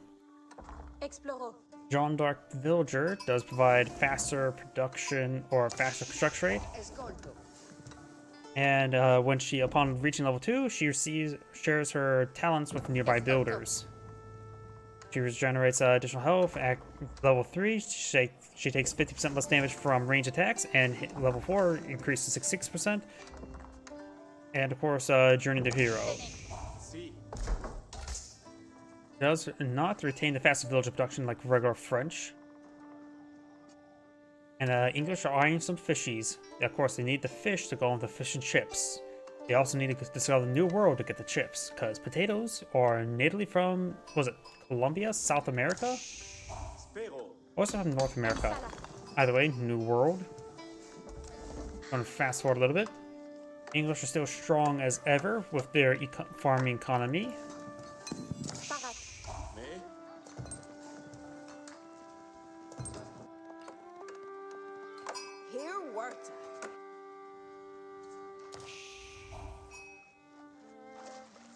More fishing boats being deployed on the field, so English will have a later age up. Jeanne d'Arc will have a faster age up since she's currently not fishing. And if you ever want to take a closer to experience bonus, her first age up, Path of Warrior or Path of Archer. The Path of Warrior, Jeanne d'Arc. Choose Path of Warrior, equipping a two-handed sword for engaging foes in close combat, gains a Holy Wrath ability, or Path of the Archer. Jeanne d'Arc choose the Path of the Archer, equipping a bow to range engage far, gains the Divine Air ability, which deals high damage to a single target. She's also a mage. Some divine intervention, really. She's going halfway from getting enough experience. To go ahead and level up. School of Cavern being built. Assisted by 2 villagers. Jeanne d'Arc doesn't count as one up here. Council Hall going on up, which allowed him to deploy out his ×2 barracks. School of Cavalry is still the same as regular French. Free stable for 20% fast production for all stables. Going for a earlier wheelbarrow, so he's not eyeing for some early heavy cav. He may be eyeing for some just horsemen to engage the longbowmen. Good number of sheeple there, so he's let the sheeple to slaughter. While the blue scout has a handful of sheeple, he can lead to victory. We got 4, oh nope, just 3 fishing boats here and a fisherman.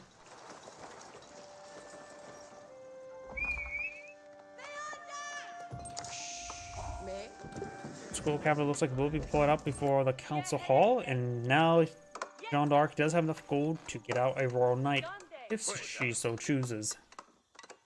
John.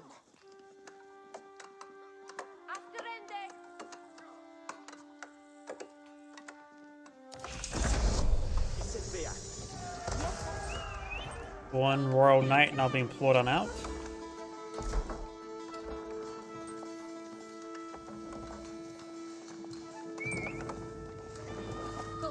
And she's got to be pretty close to aging, leveling up. She does change outfit upon aging up, I believe. And she's almost has enough experience. You can see here. And there we go. I've seen her gone for a Path of Warrior before, and went for the Path of Archer. Now she has a bow. Her bow is like a regular archer. Same attack speed. Bonus damage is light melee infantry. So it looks like it's identical to Archer, though she does have, of course, much more health than Archer. Additionally, she does eventually will get the Rider Champions, as well as Champions, which just, I don't think that changes the weapon, just simply changes her call-in ability. Royal Knight right there. Jeanne d'Arc is now engaging the boar, which does do plus 14 damage versus huntable animals. Yes, sir. This boar classifies light melee as well. Just food source. Zalak doggos are classified as body infantry. They receive bonus damage from light melee? Maybe. Multiple Royal Knights now on the field. This Royal Knight and Scout trying to push way forward. We do have a number of Spearmen and Longbowmen on the field. This Royal Knight will receive some bites here. And the boar has gone down, but the boar is not going to be being claimed, wherever it may be at. Wait, I don't see the boar on the map anymore. Wait, does the boar just die? Does it not leave a carcass behind? No, it does. Just I don't see it on the mini-map anymore. She has taken quite a bit of damage there. Ah, there's the boar. Of course, no mill nearby. It's going to take a bit of damage there. Royal Knights could try to hit some villagers. Longbowmen and Spearmen could try pursuing these forces, but the scouting around. Archer range is not being pulled in field, allowing for just mass archer. Could use the Divine Restoration ability there to give her much more needed health. This have Divine Arrow deals 40 damage to a single target. Spearmen right now have 90 health, so it'll take more than just 2 shots to get them out. And Longbowmen have 70 health, so 2 shots from Jeanne's ability there can pick off a single Longbowman. Does have a bit of cooldown there. Jeanne d'Arc's taking a bit of damage there. Some villagers taking some hits over here as well.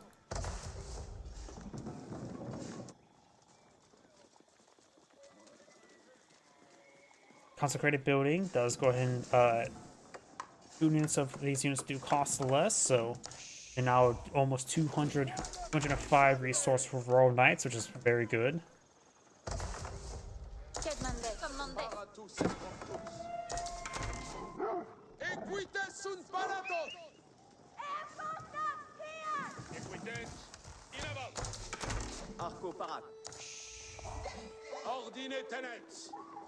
Got a couple, good number of spearmen here. This is probably a bit too much for these Royal Knights. We'll need some more forces, eyeing for more archers. He has 3 charges for the Divine Arrow now.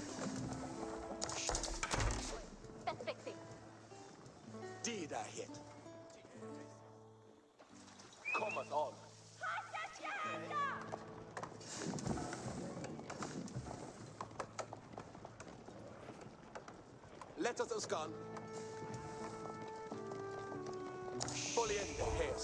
15 military units are here. The quality of the 2 armies are exactly the same.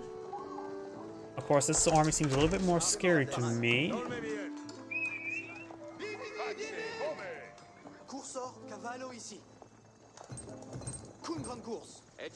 Gold's now been claimed up there, and falling on back. Maybe I have to go up north of this gold deposit since his army's just lurking around.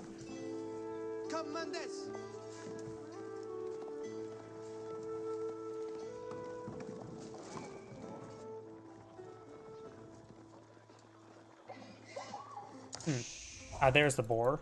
Boar have not been touched. May have lost track of it like I did.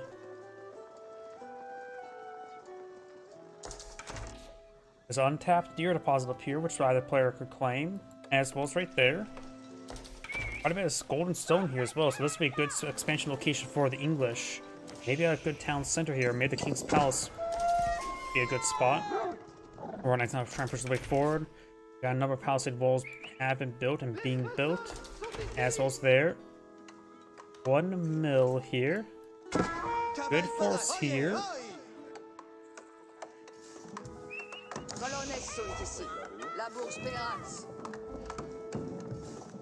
Struck the kingdom, so a number of villagers there got the increased building speed.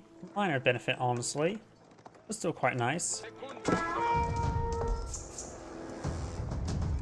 Oh, and looks like he has run out of sheep. He may need to get these barriers start cleaning on up. He is going for a town city up here for the forest puppers.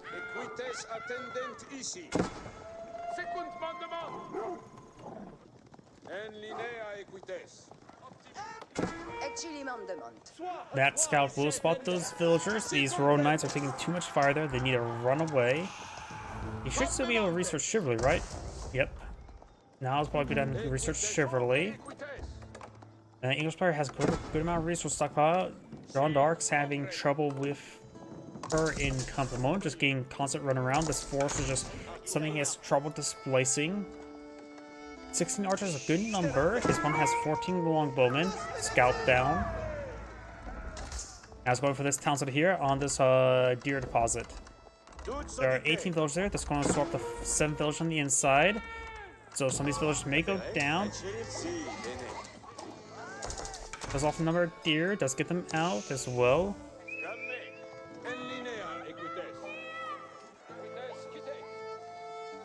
And the English player can now age up. The second town center would be ideal. He just saw his opponent deploy a second town center, so the King's Palace is being deployed on out. And there's a large amount of resources in the center he could push forward as well. Maybe he use the stone to get out some keeps.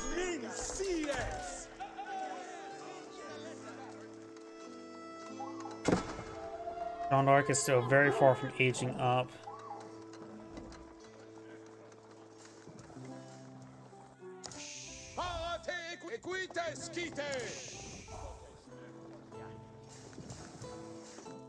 Or down here can still be claimed.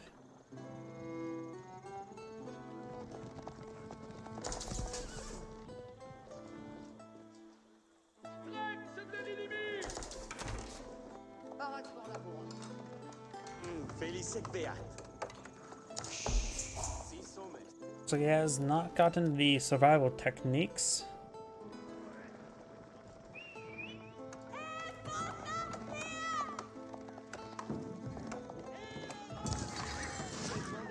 Scout down.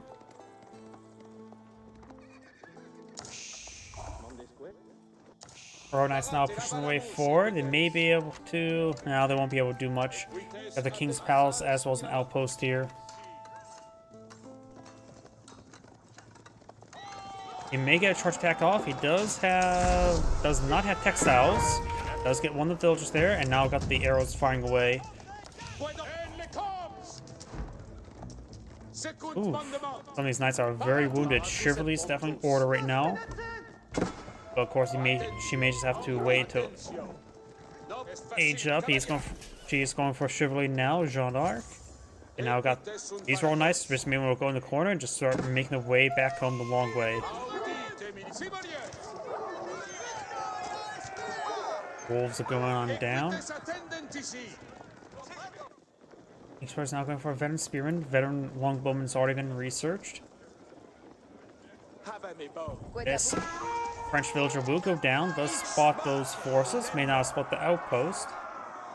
Outpost creeping. Here's been partially being claimed. Not going for a bit of stone. Does get inside these structures now.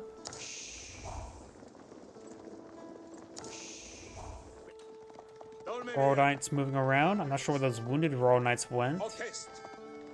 They may have been killed. Oh, there they are. Chivalry's not complete. They're going to need a bit of time to get health regen. So we got a sizable army here. Audite militaires.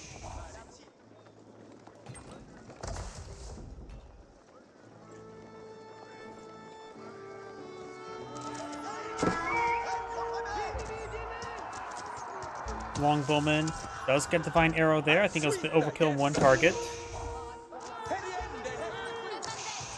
Jeanne d'Arc does take a bit of damage there. And now there's the next age up. She's probably pretty close or she does use a restoration build there. She's pretty close of getting upgraded. Going for some champions of champions. Champions. Champion companions, that's what it says. Well, I can't read. Would be very useful. Allows her to get some free man-at-arms next to her. And that would be very useful against this composition. Stone's being seized. She now has enough resources to age up, going for the Royal Institute, giving access to technologies earlier and cheaper.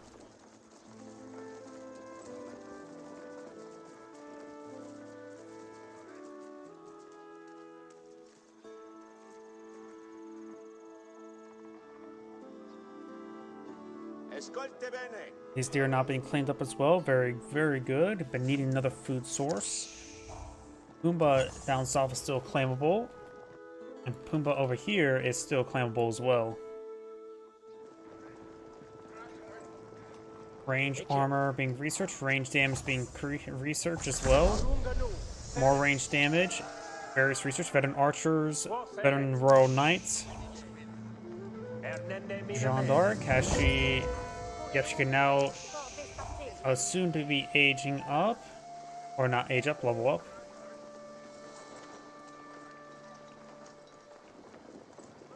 Let's keep this selected there and see what she goes for. I think the man-at-arms would be a better option. What's the other one? 3 riders or 3 champions? I don't know if the riders are unique or are they not unique. There we go.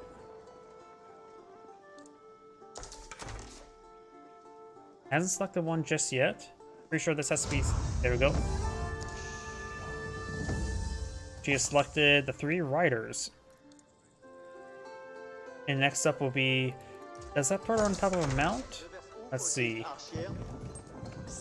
Yep, right now she is a cavalry archer. I wonder if she can fire while moving. Either way, her damage right now is 19, which is very good.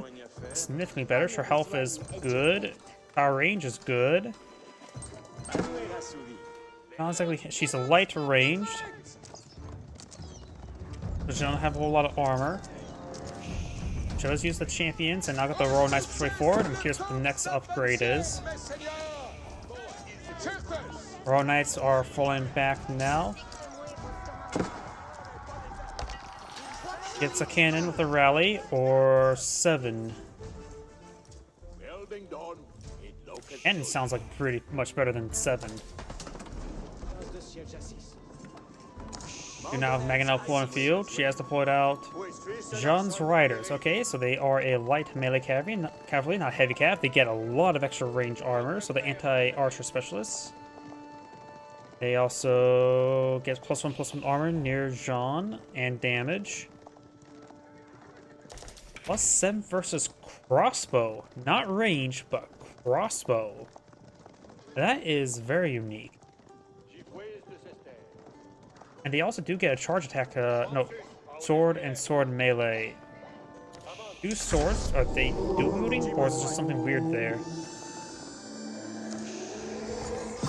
I don't think they're melee, so they are sword cavalry, which I think they just have 2 weapons there, just to because technically one's a charge attack.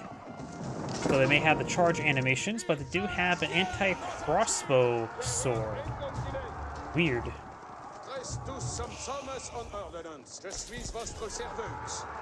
Now we've got a Royal Bloodlines from field, which can improve the health of these Royal Knights as well as Jeanne's riders.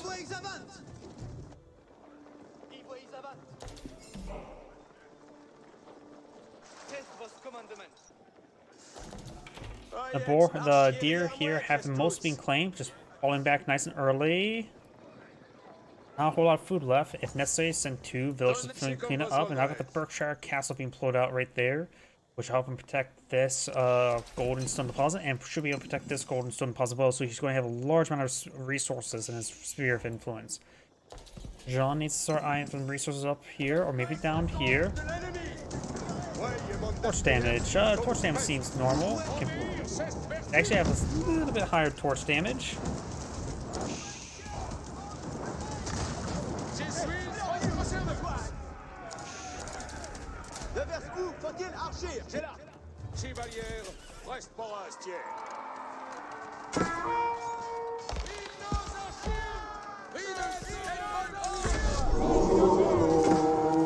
Woldo up here. Monk goes down to the Royal Knight. And now got some Orbital Tigers now being put on the field.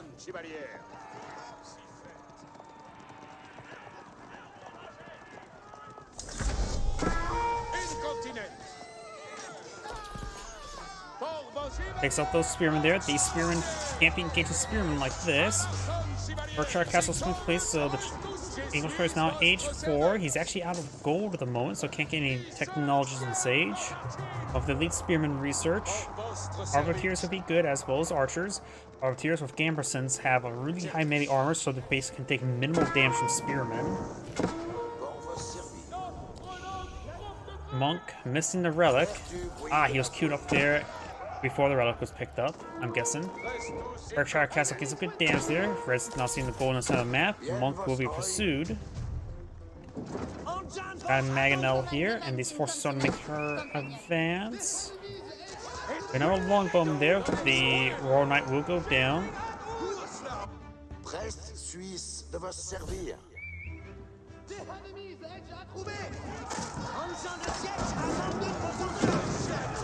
Does get a good hit there. Mangonel does go down to the Spring Gold. Very, very good. Royal Knights push away forward. Not enough spearmen in this region, so the various forces are able to punch their way through. Does get the healing building there. There's all the elite spearmen. These are veteran archers at the moment. And the English player does have quite a bit of resource stockpiled up. May want to go from closure sooner rather than later as well.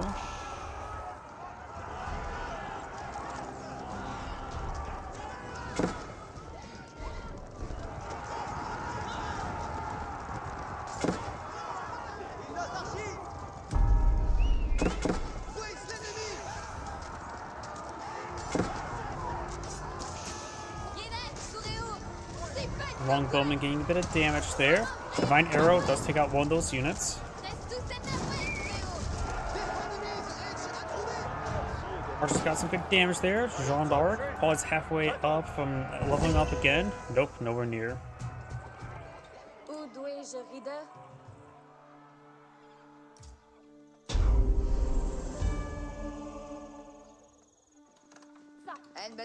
Got the Red Palace now going up here. This will hard counter anything that advances in this region.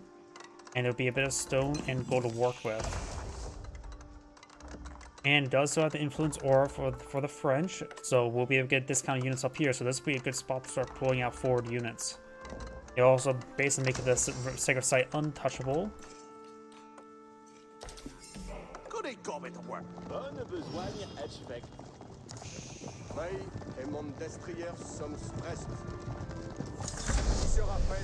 New Age has now begun. Red Palace now pulled on the field, graphically seizing up the stone.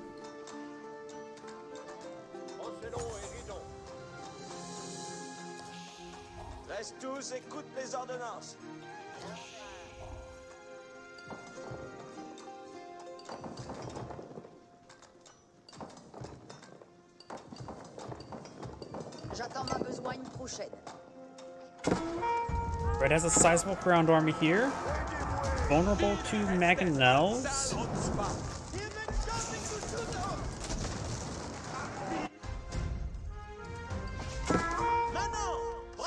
Trying to seize the skull deposit there. One villager may go down. And she does go down there. The outpost should be able to kill off those guys no problem. Got Red's sizable army advancing way forward. Does have large sort of force in the field. Quality only slightly better, however. Royal Knight running around. Got our University being put on the back line. And this monk will pick up this relic. Blue has picked up plain one and will pick up this other one. Red's advancing forward with a sizable ground army here. Town center and outpost. Let's get garrison up. So that's 12 arrows firing away. No upgrades on this outpost. And now going forward, quite a bit of siege damage coming out from these spearmen. These are mostly archers there. Veteran archers, no elite archers at the moment. Villagers do go ahead and skip out of the town center, mostly. And these villagers will go down. One time, he does have more villagers bonus, so that's acceptable losses. He's getting off more kills over here. Got some cannoneers not being blown out.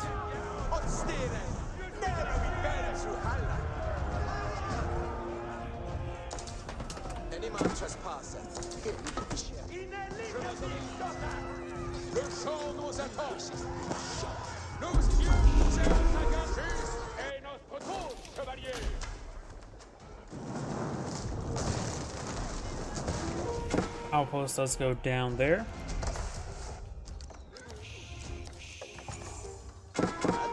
Gold deposit now being seized. Red palace have now been found. He does have 16 villagers in this area. The red palace can annihilate this force. He didn't get inside the red palace. He could have got additional 15 arbalists there. And they do have absurd attack speed as well. Jean d'Arc does take some hits there. She doesn't appear to have the move while firing capability. Royal Knight does stay alive for now, but down to 4 health. The English villagers can just throw a bunch of arrows in there. Got a number of arbaletiers. Gamerson has been researched, and he built for passive. You can see more range armor as well. House will be set ablaze.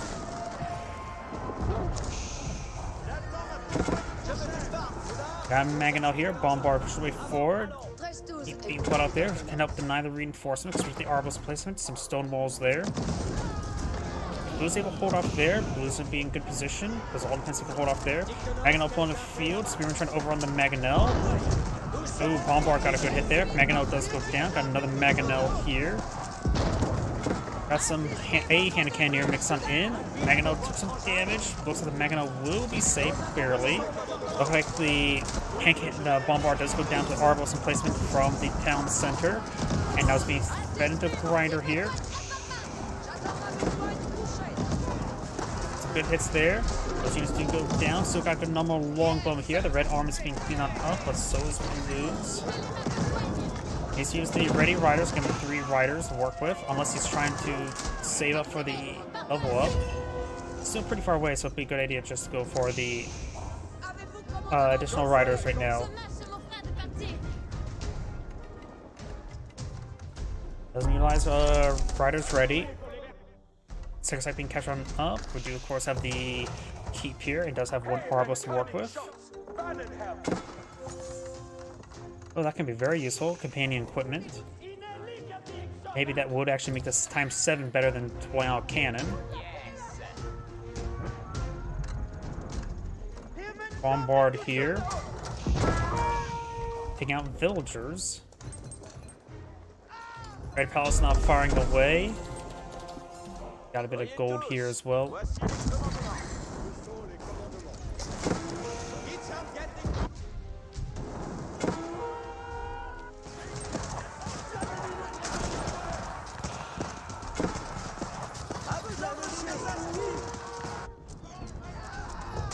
Keep now firing away. Does have, of course, 1 Arbalist.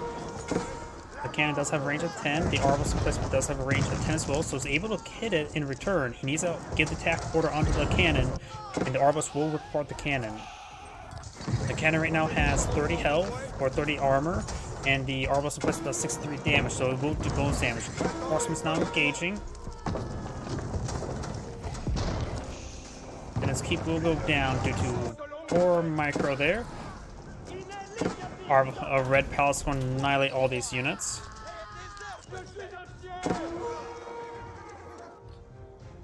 Has a force up here. Blue has a still very small force in the field, and its quality of the army is very low. There's another townsend here. The Arbalist placement will be good to doing some extra damage. Red has a keep down here for some reason as well. Blue's village trying to escape back up north. Got these longbowmen push forward. University or Royal Institute here can get some more research going.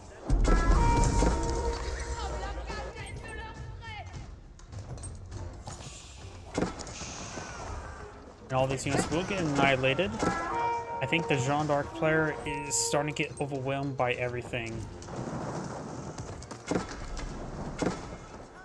There are spearmen everywhere, so going for more regular archers or arbaletiers wouldn't be half bad. I think archers in this case would be better, because they get the bonus damage, while the arbaletiers have better armor.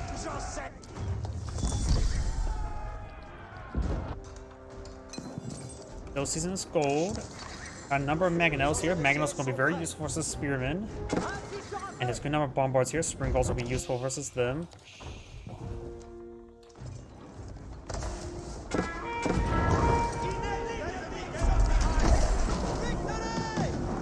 Mangonels find an okay hit there on the spearmen. Mangonels need to fall back. Got a number of arbaletiers and archers here.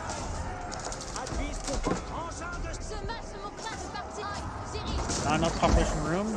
Bring in riders, and she needs to pull out a couple more houses there. Trying to fall back behind the, make it a more urbanized area to hold the line. After this case, she'll likely get leveled up.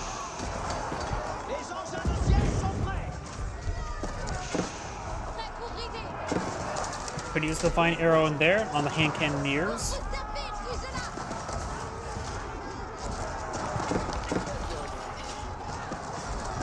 And right now, Red's going to just push forward with mass spearmen. It would break on through, just simply didn't have enough archers to counter. Bombards not pushing forward with the various infrastructure. There's the elite horsemen there to overrun the bombards. Spearmen in pursuit. And the Jeanne d'Arc player does back the game now. This is Android saying thank you for watching, and on to the next replay. My voice is starting to go out again, so it's probably a good time for me to stop. So everyone, thank you for watching. Have a good evening, and get some